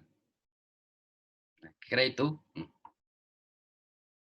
Oke, Mang Heru. Ini ada beberapa pertanyaan di kolom chat yang menarik. Pertama dari Mang Eping. Pertanyaannya, apa peninggalan besarnya Tan Malaka bagi bahasa Indonesia selain buku-bukunya dia tuh? Ya tentu saja buku ya. Yang lain kisah hidup. Ya, kisah hidup. Tapi kalau menurut saya, kalau ditanya kisah hidup yang Tan Malaka yang paling berkesan bagi saya, pertama semangatnya untuk belajar, yang kedua dia selalu menjadi guru. Semangat untuk belajar tuh begini. Bahkan ketika dia dalam pengasingan, di dalam suasana perang misalnya, dia masih mengeluhkan seperti ini. Waktu belajar saya kurang gitu. Jadi dia mencari sebuah tempat di mana di sana dia bisa menulis, dia bisa mempelajari sesuatu. Bahkan ketika baru sampai yang ke Indonesia, ke Hindia Belanda, dia mencari tempat di mana tempat belajar yang bisa. Nah itu dia tidak bisa sepertinya menyimpulkan sesuatu tanpa belajar dulu. Kira begitu. Berkali-kali di buku yang ditulisnya ini, dia menceritakan bagaimana dia berusaha mencari waktu gak sejam 2 jam dalam sehari untuk belajar. Ini dalam suasana pelarian dan perang loh gitu. Itu mentalitasnya sebagai guru itu, untuk menyadarkan, untuk memperluaskan kesadaran. Mungkin itu yang kalau menurut saya pribadi. Menarik ya, kalau ternyata dalam kondisi seperti itu pun Tan Malaka selalu mencari tempat yang memungkinkan dia untuk menuliskan gagasan-gagasan. Ini masih nyambung berikutnya terkait misalnya kaitannya mungkin dengan pemikiran tadi, masih dari Mbak Gusti yang nyambung pertanyaan. Tan Malaka tuh memilih Banten tuh sebagai tempat merantau itu kira-kira ada kaitannya nggak dengan novel Max Havelaar karya Multatuli? Masih di mute tuh. Kaitannya secara langsung saya tidak bisa menjawab ya, mungkin sejarawan bisa menjawab.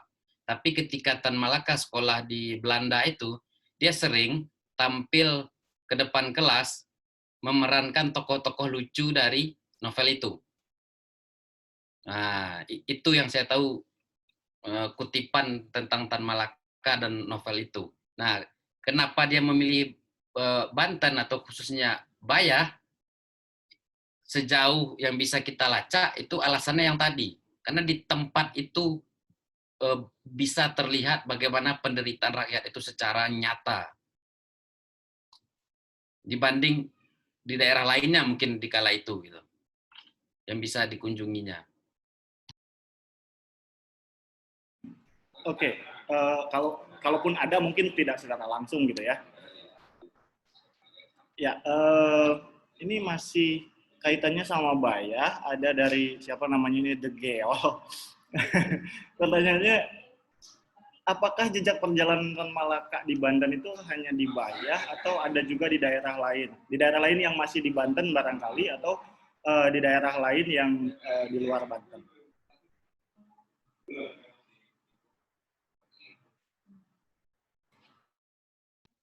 Saya sendiri beberapa waktu belakangan hanya mengingat Banten aja yang dikunjungi yang Tan Malaka. Bahkan saya lupa nama daerah Romusa itu namanya Bayah.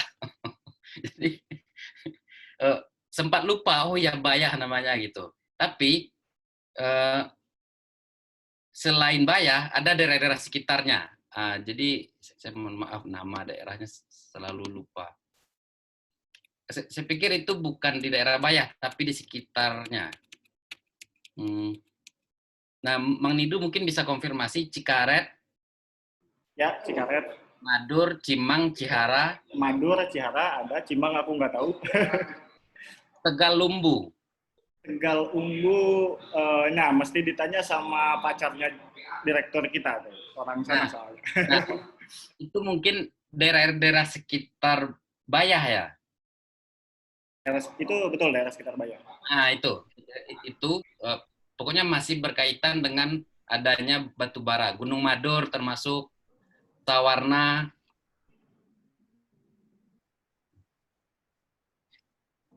Mungkin itu, Mang Nidu. Ya, jadi kisarannya di Banten Selatan itu daerah-daerah situ ya. Ya, sedikit lagi tentu saja Rangkas Bitung ya. Ya, tentu saja Rangkas Bitung sebagai ibu kota Kabupaten Lebak. Oke, Kang Ubay. Oh, Tegal Umbu itu di Cikotok. Cikotok yang masih daerah-daerah situ juga, masih di sekitar pesisiran Laut Selatan sana.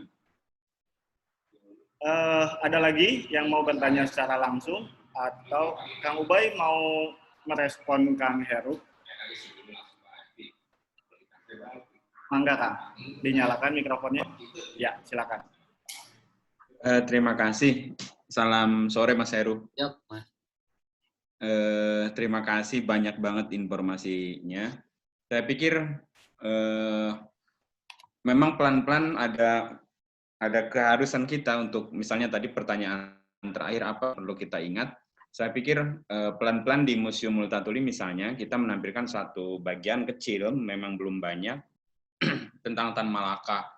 Ini bagian dari bagaimana misalnya Museum Multatuli ingin juga menampilkan sosok-sosok yang memang seperti tadi Mas Heru sampaikan, di dalam sejarah Orde Baru itu dihilangkan atau sengaja dihilangkan. Ketika Pak Hari Apuse datang ke sini, misalnya ngobrol panjang, dia sangat kaget melihat di museum menampilkan sosok Tan Malaka. Pun demikian, ketika kami riset ke Belanda, misalnya mendatangi rumahnya di Belanda, Pak Hari Apuse sempat bertanya apakah benar misalnya Museum Multatuli mau menampilkan sosok Tan Malaka ini bukan hanya sebagai tadi misalnya hanya sekedar membandingkan atau mengkanter memori yang dibangun oleh pemerintah Orde Baru misalnya.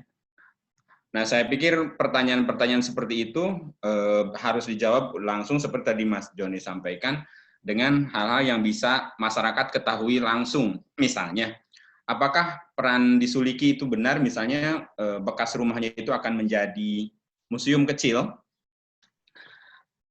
Kalau memang itu ada, menjadi tantangan besar bagi kita untuk mewujudkannya, misalnya entah kapan misalnya.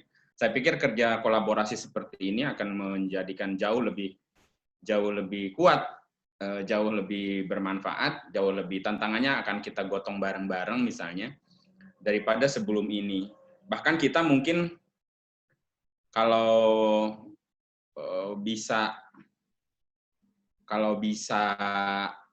memungkinkan misalnya di Bayah juga kemarin kami sempat berbicara banyak misalnya dengan teman-teman Banten Girang juga, ada Nanda, ada direktur misalnya. Bagaimana akan dicoba, karena memang harus dari bawah, kalau dari atas agak susah. Kalau komunitasnya sudah gerak, misalnya kalau teman-teman sudah mau akan mengangkat ini, ya ini menjadi penting. Tepat di September ini misalnya, seperti itu. Dan saya tadi banyak informasi juga yang saya pikir akan menjadi bahan buat kami di Rangkas Bitung juga memperbesar kajiannya. Kan selama ini baru ada di ruang 7 itu, ruang Rangkas Bitung, Tan Malaka menjadi satu bagian dari 7 orang yang pernah tinggal, hadir, lahir, atau hanya terinspirasi oleh kota kecil Rangkas Bitung. Mungkin kedepannya bisa lebih besar lagi, mendorong, ya kalau perlu di Bayah, kalau perlu ada perpustakaan Tan Malaka atau perpustakaan Romusa, saya pikir itu menjadi penting. Itu aja, Mas Nidu, terima kasih. Ya, hatur nuhun Kang Ubay. Heru mau merespon, mungkin saya tambahkan sekalian ya dari pertanyaannya Chris Revolta terkait apa yang tadi disampaikan Kang Ubay juga sebetulnya. Selain mengenang, mengingat, mempelajari, memisahkan Tan Malaka, kira-kira apa nih yang bisa kita lakukan dalam melanjutkan semangat perjuangan Tan Malaka saat ini? Ya, menarik sekali ya. Saya memikirkan itu juga. Misalnya gini, kalau keluarga yang Tan Malaka dan pendukung Tan Malaka di Payakumbuh itu membangun apa yang dibilang oleh Mas Ubay, Kang Ubay tadi, museum itu. Museum yang Tan Malaka tuh di rumahnya. Lalu sudah ada jalan Tan Malaka ya, 48 km. Tapi baru sebatas itu. Nah, bila misalnya kita kita ingin membuat memori kultural tentang Tan Malaka di Bayah misalnya, kita bisa menggali kembali misalnya nama komunitas mereka di situ, Pantai Selatan, komunitas seni dan olahraganya. Misalnya ada di sana Tugu Pantai Selatan, misal. Artinya ketika Tugu itu semakin ada, yang terus ada, ingatan tentang adanya peristiwa itu terus langgeng. Nah, itu yang memori kultural tadi. Ingatan itu diwujudkan, dimanifestasikan lewat benda. Entah itu monumen, entah itu apa gitu. Atau nama naskah pertama mereka. Apa tadi? P2. Yang P2, prajurit pekerja misalnya. Nah, misalnya gitu. Jadi apa yang ingin kita ingat tentang Tan Malaka, kita bendakan, kita manifestasikan dalam bentuk benda. Nah, itu yang memori kultural tadi. Dia datang dari bawah. Kalau memori negara, dia datang lewat upacara-upacara, pelatihan P4, dan lain sebagainya. Memori negara itu turun dari atas ke bawah dan harus dilakukan. Nah, gitu. Negara menciptakan memori kolektif lewat instrumen. Nah, kalau memori kultural ini yang cenderung lebih plural, di Bayah ini yang kita ingat tentang Tan Malaka. Di kampungnya kita ingat dia sebagai datuk. Misalnya begitu. Nah, bahkan menurut kabar dari keluarga mau dibikin surau Tan Malaka di sana. Nah, Misalnya begitu. Jadi memori kultural itu tentu saja sifatnya terseleksi ya, ingatan kita itu apa yang ingin kita ingat gitu. Nah, yang lebih penting, bayah adalah sebuah tempat di mana apa yang disebut sebagai turun ke rakyat itu dilakukan. Nah, itu. Jadi pengalaman Tan Malaka di Bayah bisa menjadi salah satu contoh apa yang disebut dengan turun ke rakyat. Itu poin menarik dari Bayah ini. Tan Malaka berada di kota-kota lain di Indonesia yang semaksimal di Bayah. Di Delhi dia hanya 1 tahun.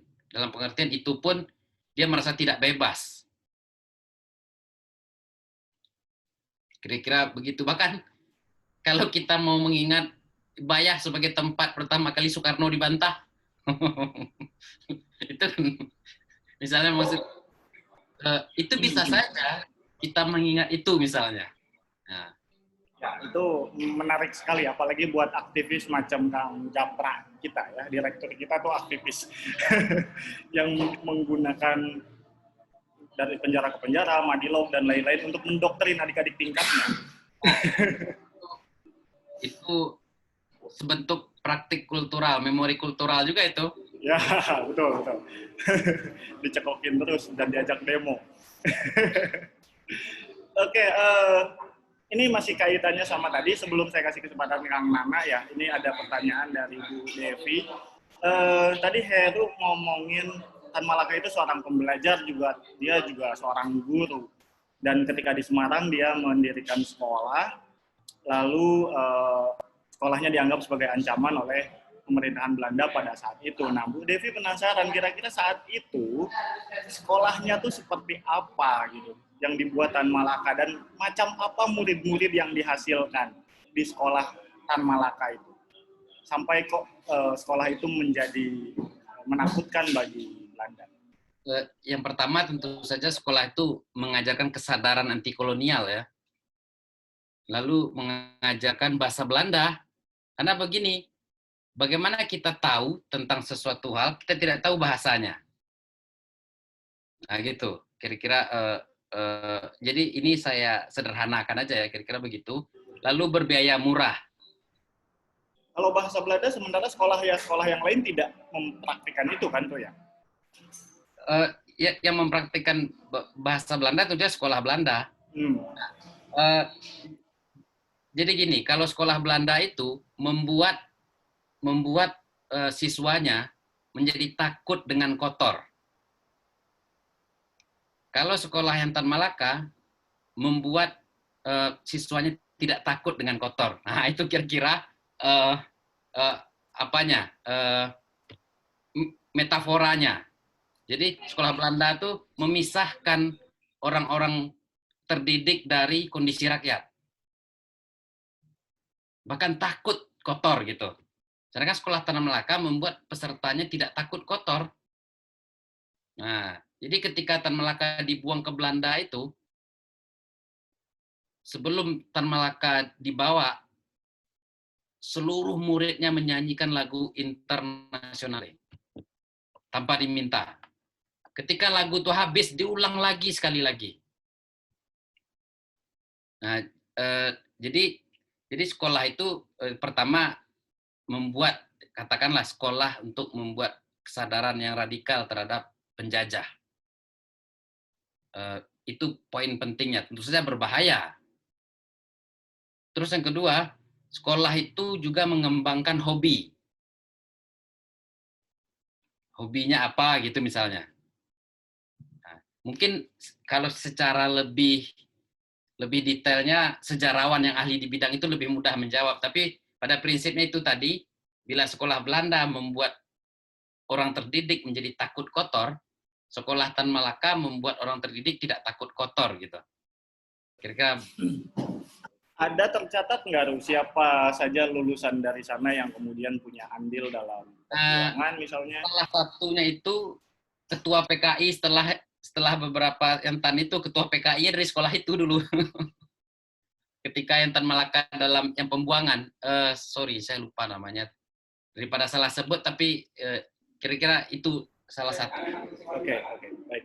Oke, lanjut ke Pak Nana, katanya mau bertanya langsung. Pak Nana Rahadian, silakan. Baik. Ya, mangga. Suaranya Pak didekatkan. Oke, sekarang jelas Kang Edo. Ya, sudah cukup. Terima kasih Kang Heru, selamat sore. Ya, betul, sore. Buat saya ini informasi yang luar biasa. Ada orang besar sekelas Tan Malaka berada di Banten. Yang ingin saya tanyakan, ketika Tan Malaka ada di Bayah, gitu, dia bergaulnya dengan masyarakat lokal atau hanya dengan kuli kontraknya saja? Karena buat saya begini, apalagi Tan Malaka punya latar belakang guru, kemudian timelinenya juga cukup lama, lebih dari setahun ya, kalau nggak salah dia tinggal di Bayah. Nah, apakah Tan Malaka juga mengajarkan tentang nasionalisme, tentang apapun, sehingga walaupun tidak pernah tercatat ya, atau saya tidak pernah mendengar ada pergerakan masyarakat Bayah melawan penjajah, tapi paling tidak adakah upaya bekas-bekas dari pemikiran-pemikiran dan contoh yang diberikan Tan Malaka kepada masyarakat lokal, sehingga gitu masyarakat Bayah secara umum gitu itu punya kesadaran yang jauh lebih tinggi terkait dengan nasionalisme misalkan, atau berkebudayaan misalkan. Ada nggak dalam catatan yang Kang Heru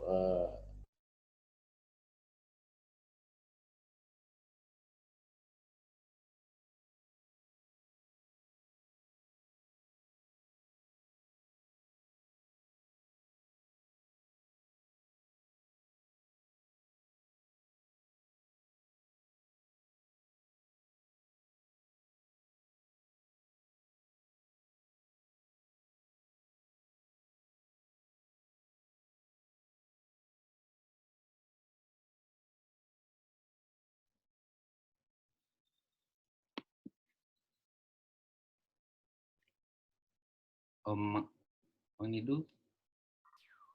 Bangnya kayaknya pergi. Sorry, tadi terputus karena lampunya mati. Bisa dilanjut, mohon maaf. Oh ya. Ya, mangga. Nah, itu tadi untuk Mang Rahardian. Itu mungkin bisa diulangi apa yang tadi disampaikan ke Pak Nana. Gimana? Yang tadi jawabanmu terhadap Pak Nana Rahadian bisa diulangi. Oh ya, kalau Tan Malaka mempunyai tidak hanya dengan Romusa tapi juga dengan penduduk sekitar, ya itu. Tapi detailnya saya tidak tahu gitu. Mungkin sejarawan lebih bisa menjawabnya. Lalu soal pengaruh gagasan-gagasannya di sana, jadi kira-kira begini, dari daerah yang sunyi hanya untuk kuli kontrak, bahkan dibiarkan mati melarat di sana, menjadi daerah yang dicurigai gitu. Nah, itu kira-kira sedikit dampak Tan di sana. Kalau dicurigai, kalau tafsir saya berarti sudah mulai ada semacam kesadaran di sana gitu. Karena Tan sendiri seringkali memprotes kepada petinggi-petinggi Jepang di sana, ini kenapa gajinya, makannya itu gitu. Oke, pergaulan Tan Malaka di sana memang lebih banyak dengan kuli kontraknya ya, ketimbang dengan masyarakat di sekitar tempat kuli kontrak itu Romusa itu bekerja. Itu yang tidak bisa saya pastikan. Sedikit lagi boleh?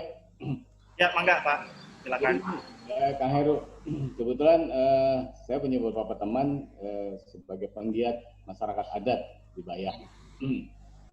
Nah, ada satu statement bahwa Bayah itu, masyarakat adat Bayah itu masyarakat adat yang paling tua. Dan itu diakui oleh masyarakat adat yang lain di Banten Selatan sampai dengan ke Sukabumi.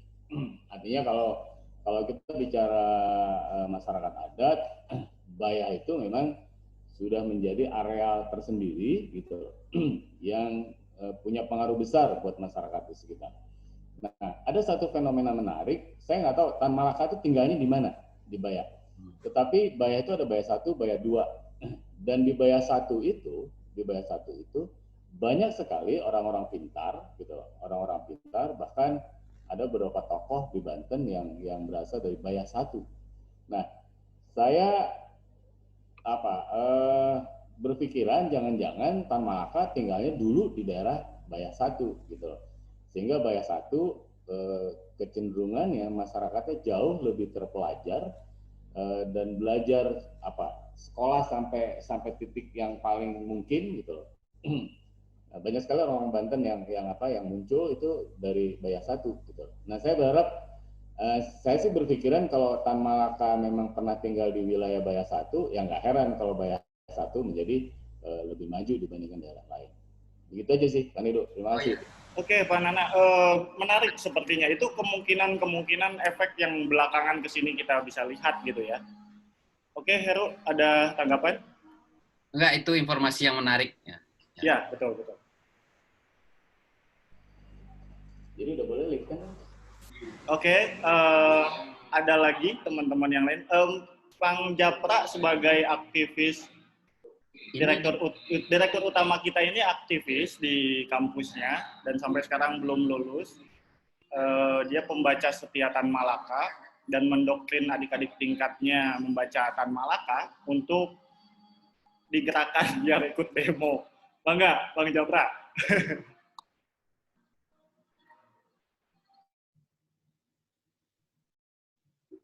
Halo, Assalamualaikum warahmatullahi wabarakatuh. Halo, Mang. Kang Heru, selamat sore. Di sini hujan makanya pakai sweater.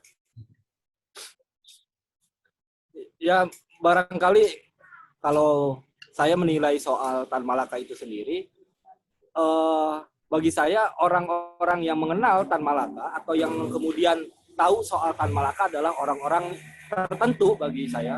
Mengapa kemudian orang-orang tertentu? Karena ingatan kolektif kita soal Tan Malaka, buku-buku karya Tan Malaka yang kemudian oleh pemerintah saat itu dilarang sehingga ingatan kolektif masyarakat Indonesia soal perjuangan Bapak Republik itu hilang.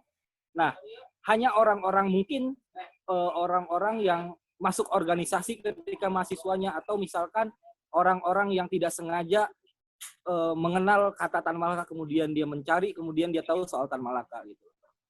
Karena memang bagi anak sekolahan atau orang-orang yang kelahiran tahun 2000-an mungkin sangat asing soal Tan Malaka, itu yang pertama.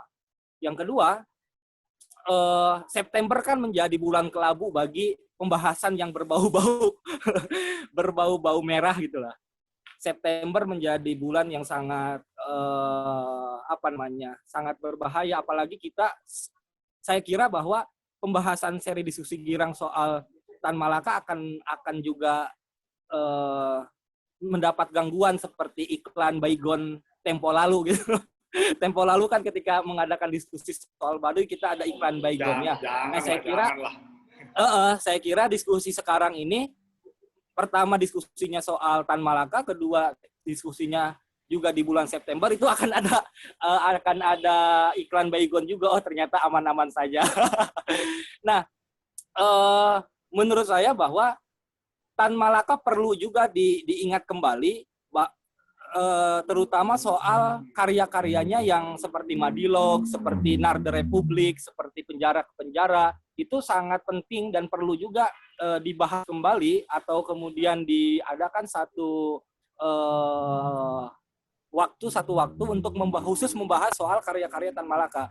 Karena karya-karya Tan Malaka itu secara langsung ataupun tidak langsung merepresentasikan kondisi Indonesia, bahkan kondisi dunia, tentang bagaimana cara berpikir, kerangka berpikir, pisau analisis, dan sebagainya. Mungkin semua peserta seri diskusi girang mengetahui bahwa Ntar hujan dulu, saya pindah tempat. Tadi sampai mana? Lupa.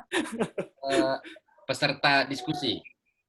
Ya, peserta diskusi Girang tahu juga alasan kenapa kemudian ikatan-ikatan Tan Malaka soal karyanya termasuk sosok Girang, karena kepentingan politik tentu saja. Kepentingan politik Orde Baru yang mengkhawatirkan adanya satu perlawanan akibat dari karya-karya Tan Malaka. Karena saya rasa karya-karya Tan Malaka itu kan karya-karya yang mempengaruhi otak-otak masyarakat untuk melawan gitu, untuk berjuang. Nah itu. Kedua, paling saya juga ingin juga menyampaikan bahwa jangan samakan soal penolakan isu komunis di Indonesia kemudian berhubungan dengan Tan Malaka itu sendiri. Karena bagi saya ingatan soal kekhawatiran komunis di Indonesia itu juga harus diingat soal jenjang tahun, jenjang tokoh, jenjang lain-lainnya gitu loh.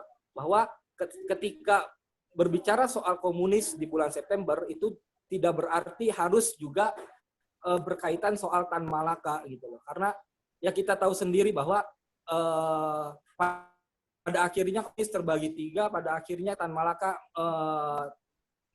komunis di Indonesia karena berkat Malaka yang pada saat itu datang ke Komintern, Komunis Internasional yang diadakan di Moskow, pada saat itulah menandakan bahwa komunis di Indonesia berbeda dengan komunis di internasional. Artinya Tan Malaka juga menjadi pembantu atau pengingat kita juga soal bahwa salah kaprahnya masyarakat Indonesia mensalahartikan paham komunis di Indonesia. Itu saja sih. Jadi Tan Malaka bisa menjadi penjembatan antara paham masyarakat Indonesia tentang komunis ke isu-isu yang berkembang soal komunis saat ini. Itu saja sih sebenarnya. Ya. Baik, terima kasih Pak Mang Japra. Ini provokatif sekali. Oke, coba ada tanggapan? Yang anggapnya September sih Anido. Ya, tentu Mang Japra. Heru ada tanggapan apa enggak? Nah, itu info penting juga untuk perluaskan itu. Perluasan untuk tema bahasan kita ya, bisa. Oke, teman-teman yang lain masih ada yang mau mengajukan. Oh ini, ya ada dari Kang Indra, saya bacakan. Apa reaksi Tan Malaka ketika 17 Agustus Soekarno-Hatta memproklamasikan kemerdekaan? Nah, posisi Tan Malaka kan pada saat itu ada di Bayah ya? Bukan, itu udah di Jakarta. Oh, udah di Jakarta. Oke, reaksinya gimana dia? Ya, jadi penyesalan Tan Malaka itu ketika dia tidak tahu drama penculikan Soekarno-Hatta ke Rengas Dengklok. Nah, penyesalan Tan waktu itu adalah ketika hari-hari menjelang dari 14 sampai 17 itu, terutama dari 14 itu, penyesalannya adalah dia tidak menunjukkan siapa identitas dirinya, masih sebagai Ilyas Hussein, pemuda dari Banten. Nah, karena itulah dia dalam tanda kutip tidak masuk pusaran itu, walaupun Soekarni, Khairul Saleh sudah curiga, ini Tan Malaka gitu. Tapi yang Tan Malaka tidak berani mengungkapkan jati dirinya, karena dia masih takut gitu. Takut dalam pengertian begini. Waktu itu banyak Tan Malaka palsu. Nah, jadi pulang dari tahun 42 itu langsung disambut oleh banyak Tan Malaka palsu. Bahkan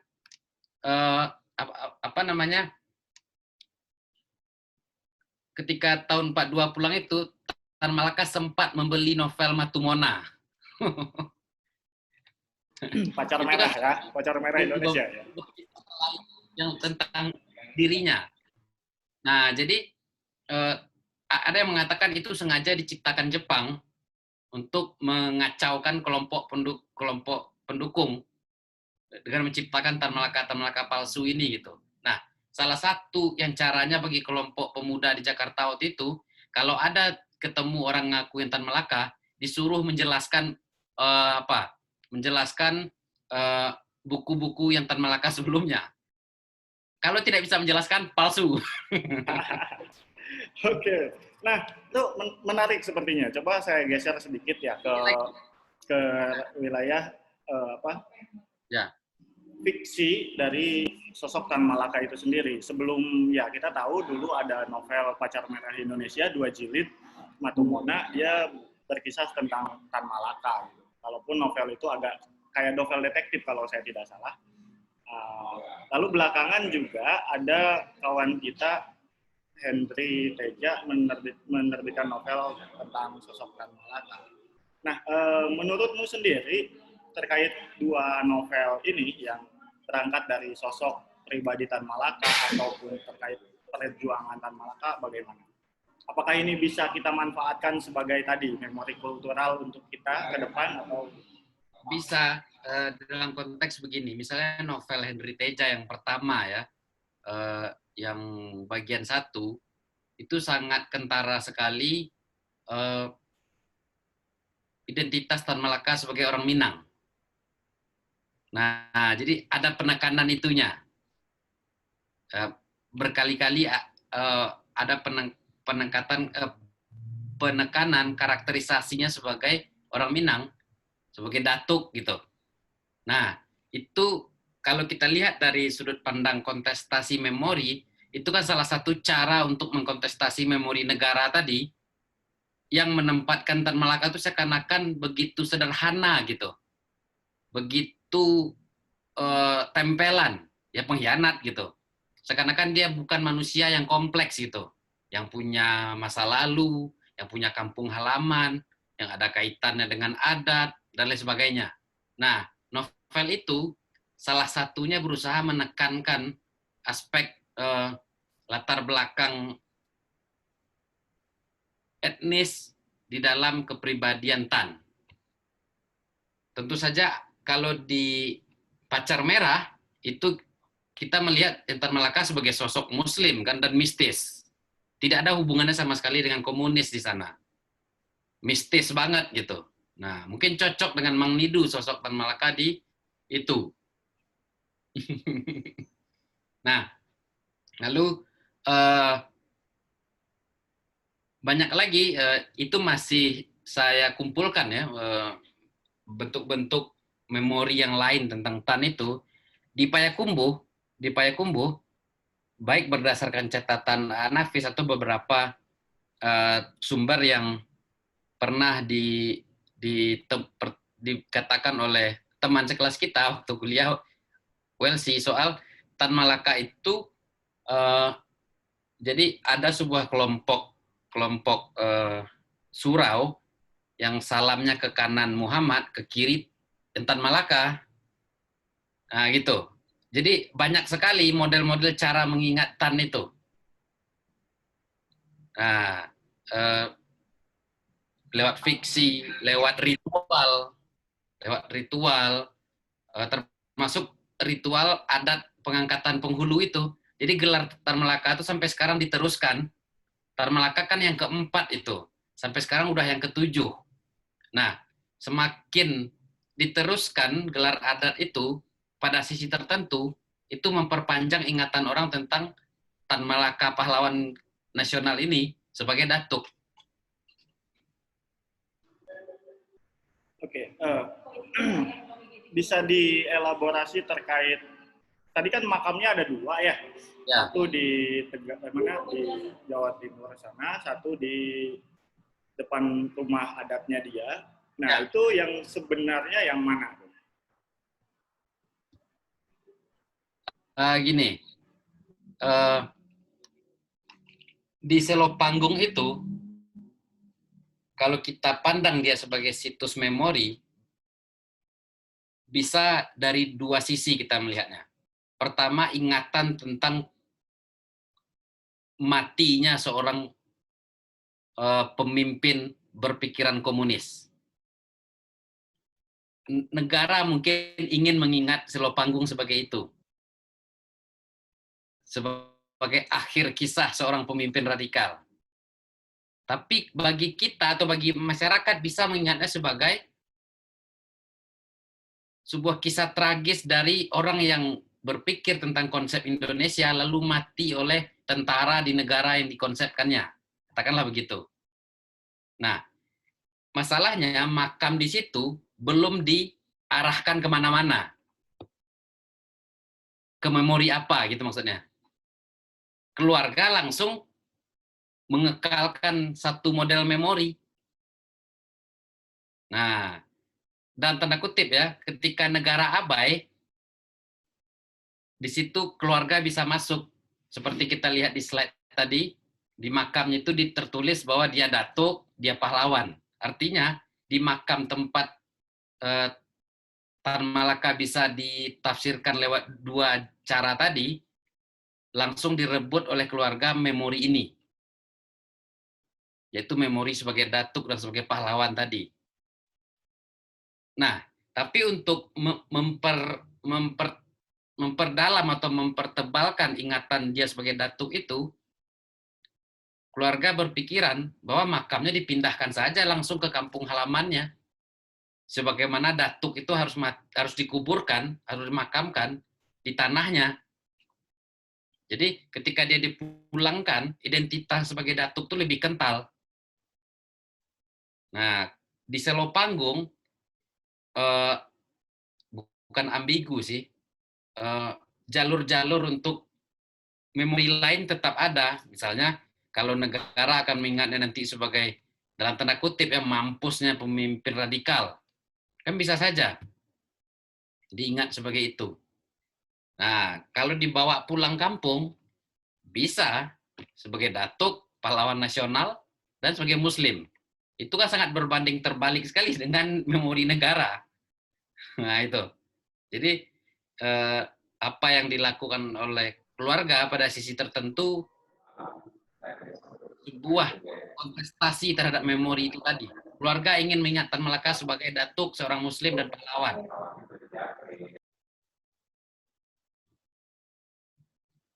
Oke, Mang Rizal mau bertanya? Muncul di layar.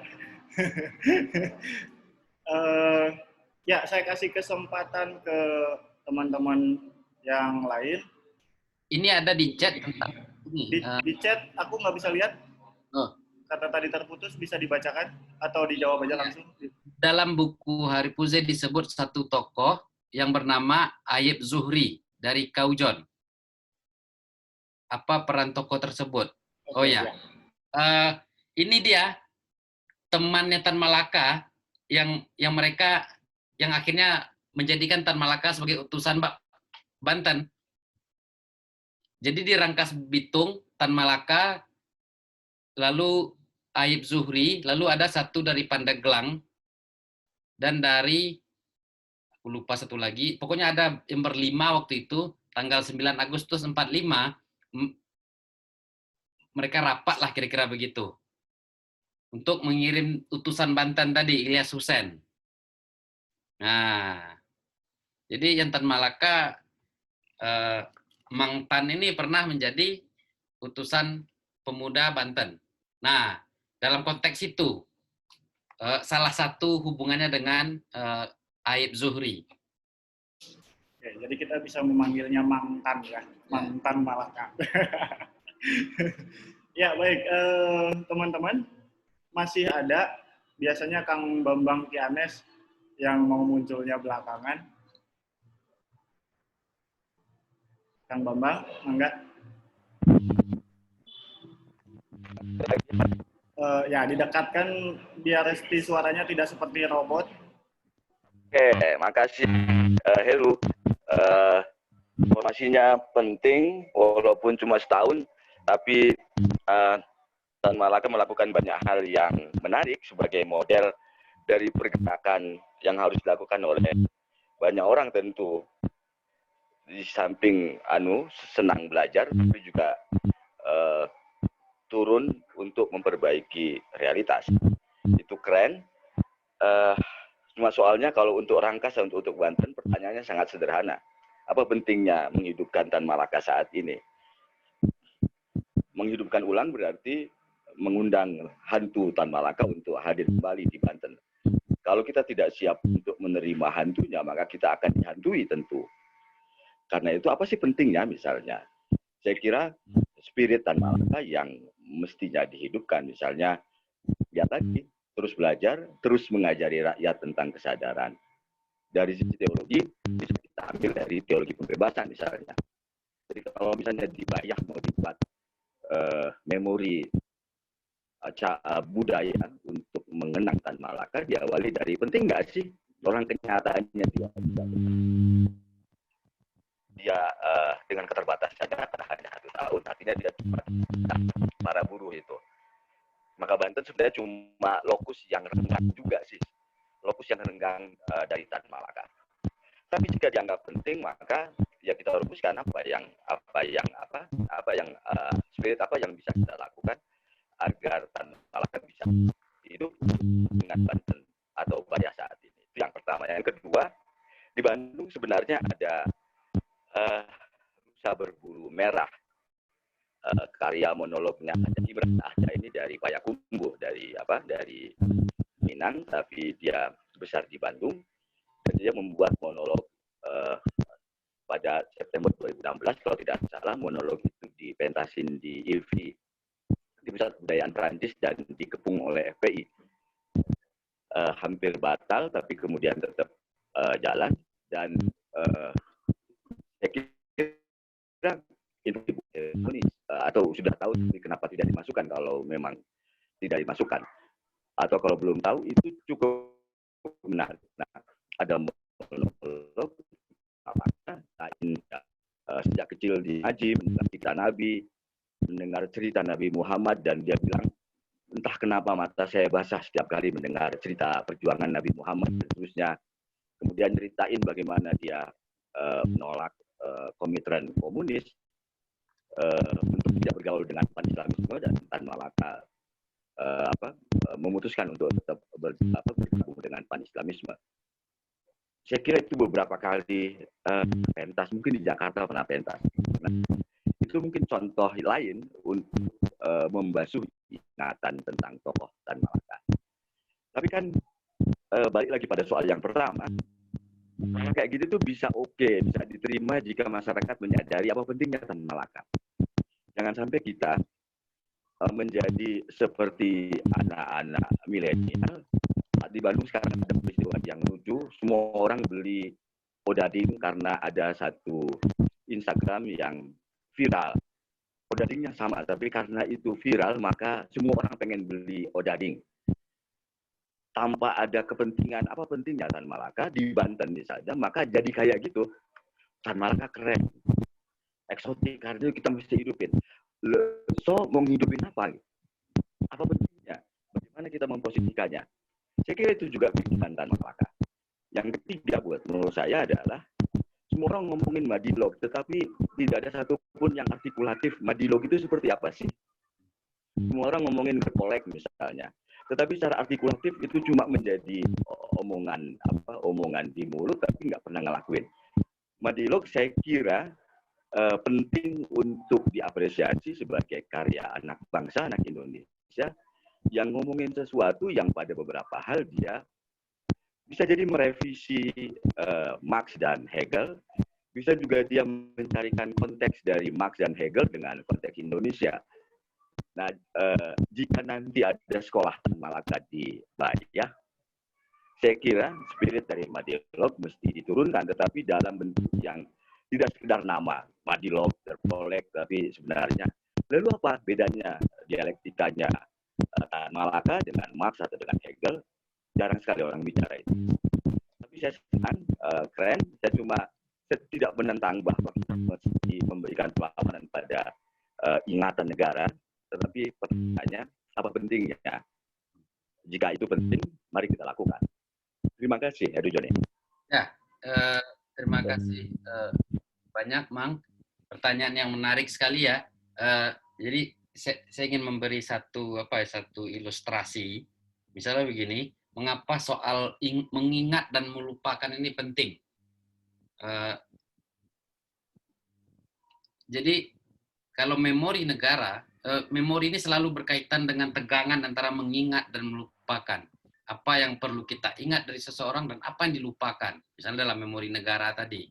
Nah, tentu saja memori negara kemudian berdampak, memori negara terhadap Tan Malaka berdampak pada cara masyarakat memaknai Tan Malaka itu sendiri, memposisikan Tan Malaka itu. Alih-alih masyarakat bisa mau mendalami kembali karya-karya yang Tan Malaka, memori negara terhadap Tan Malaka justru membuat masyarakat tidak mau menggali kembali apa yang telah dilakukan Tan itu. Dalam konteks itulah memori kultural atau memori dari masyarakat terhadap Tan Malaka itu penting sebagai pintu masuk yang lain terhadap sosok Tan Malaka. Nah, kalau di dalam memori negara, Tan Malaka itu misalnya dihubungkan oleh satu momen dia dan Moskow. Tan Malaka dan Moskow hanya katakanlah 1 bulan di Moskow atau 2 bulan. Dibayar hampir 2 tahun. Nah, gitu. Kalau negara mengingat yang sebentar, mengapa yang lebih lama tidak kita ingat? Misalnya begitu. Nah, jadi fungsi kita mengingat itu agar kita punya jalan masuk yang lain dari sosok yang sudah terlalu disederhanakan. Bahkan kita tidak bisa membedakan mana Tan Malaka, Alimin, Aidit, karakternya sama semua. Nah, tapi lewat memori kultural yang dibangun dari masyarakat, kita melihat Tan Malaka sebagai manusia kompleks. Di Bayah dia sebagai ini. Di Payakumbuh di kampungnya sebagai ini. Ya, kebetulan ada Imran dan saya satu kampung ya, maksudnya sama dari Payakumbuh juga Tan itu misalnya. Yang menarik misalnya acara Tan Malaka di kampungnya itu bahkan didukung oleh partai-partai Islam. Sedangkan di Kota Padang hanya beberapa jam dari Payakumbuh diskusi Tan Malaka itu dilarang oleh tentara. Nah, itu bagaimana mengapa di Payakumbuh Tan Malaka lebih selamat? Karena ingatan masyarakat tentang Tan Malaka di Payakumbuh lebih kaya. Karena adanya tadi monumen tadi, rumah tadi, kuburannya tadi. Sehingga memori negara mendapat kontestasi. Apa yang disebarkan oleh Orde Baru terhadap Tan Malaka di Payakumbuh dimentalkan oleh apa memori yang dibangun oleh keluarga. Makanya diskusi Tan Malaka di Payakumbuh tidak pernah dilarang, bahkan kelompok-kelompok Islam ikut datang. Karena narasi tentang Tan Malaka itu lebih tersebar luas. Nah, dalam konteks itulah memori kultural penting. Di Bayah, bisa saja masyarakat akan takut mengingat Tan hanya karena takut dicap komunis. Tapi kalau ada memori kultural lain tentang Tan Malaka di Bayah, masyarakat tidak akan takut. Tan Malaka bukan komunis-komunisan di sini dalam tanda kutip misalnya begitu. Tapi membangun ini misalnya. Membangun sepak bola atau apa tadi, kebun-kebunan misalnya. Nah, bisa saja di Bayah kita mengingat Tan sebagai sebuah cara untuk membuat kebutuhan pangan yang mandiri. Dari mana ingatan itu kita ambil? Ketika Tan Malaka di Bayah membuat perkebunan sayur dan buah, sehingga saking majunya perkebunan itu tidak perlu lagi dipasok dari Sukabumi. Itu aja yang kita ingat dari Tan Malaka di Bayah, itu udah memberikan sebuah kontribusi yang besar untuk mengkontestasi memori negara. Yang sangat menjadikan Tan Malaka sebagai tempelan persis seperti tokoh komunis lain. Begitu susah membedakan beda Tan Malaka dan Aidit, karena mereka sama-sama pengkhianat. Kalau menurut negara gitu. Nah, gitu Mang, kira-kira memori bisa berfungsi seperti itu. Contoh kasusnya Payakumbuh tadi. Beda dengan Kota Padang, tidak ada memori kultural tentang Tan Malaka. Kecuali jalan tadi yang sepanjang 500 meter. Itu pun dirusak oleh orang tak dikenal. Maka wajar di Padang, Tan Malaka dilarang terus. Tapi di Payakumbuh beda. Nah, itu. Karena ingatan penduduk tentang Tan Malaka lebih kaya di Payakumbuh. Nah, kira-kira pada prinsipnya begitu, Mang. Ya, baik. Menarik sekali. Terima kasih, Kang Bambang. Ya, kita selain tadi novel disebutkan juga ada monolog dari Kang Ahda. Ini di-share sama Kang Ubay berita-beritanya. Monolog rusa merah ya. Rusa berbulu merah. Oh, rusa berbulu merah.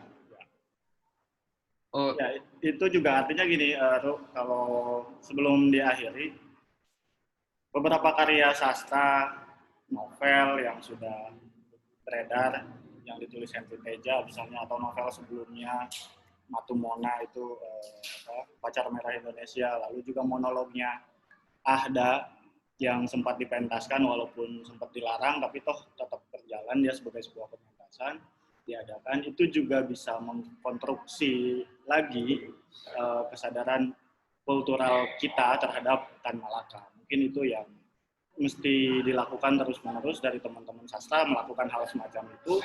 Dari teman-teman di Banten mungkin bisa melakukan hal-hal yang lain, apalagi yang dekat-dekat dengan Bayah.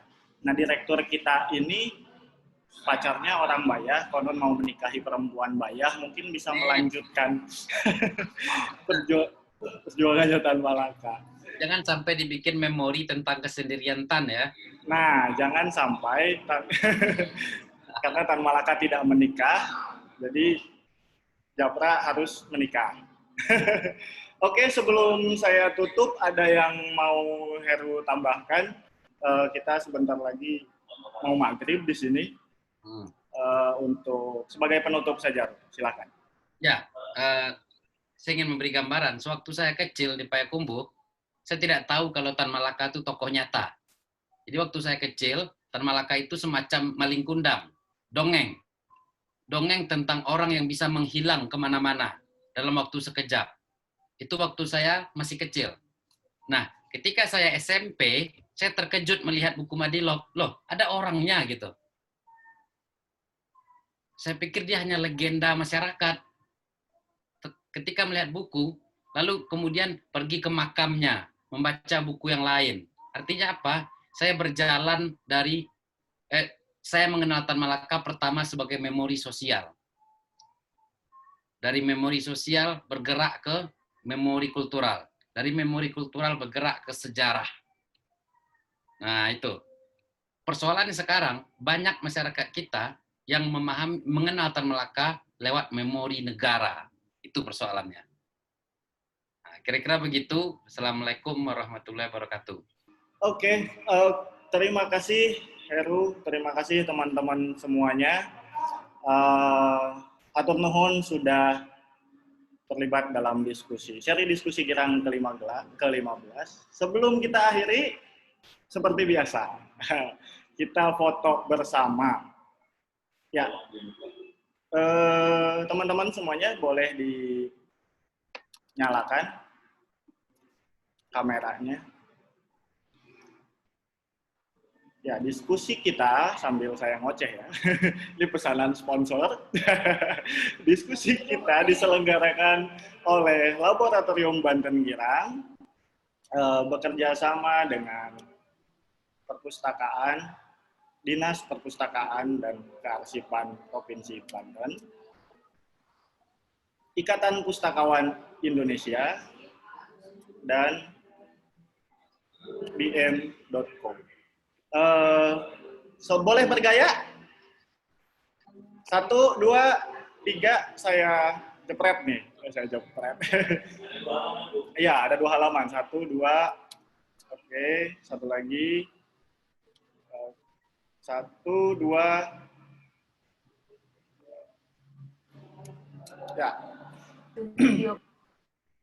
Oke, terima kasih teman-teman semua sudah Teman sekalian, terima hadir kasih. dalam diskusi kita. Heru, hatur nuhun pisan. Sama-sama, semisal. Ya, ini orang Padang yang sedang belajar bahasa Sunda. Oke, mikrofon rekaman saya matikan.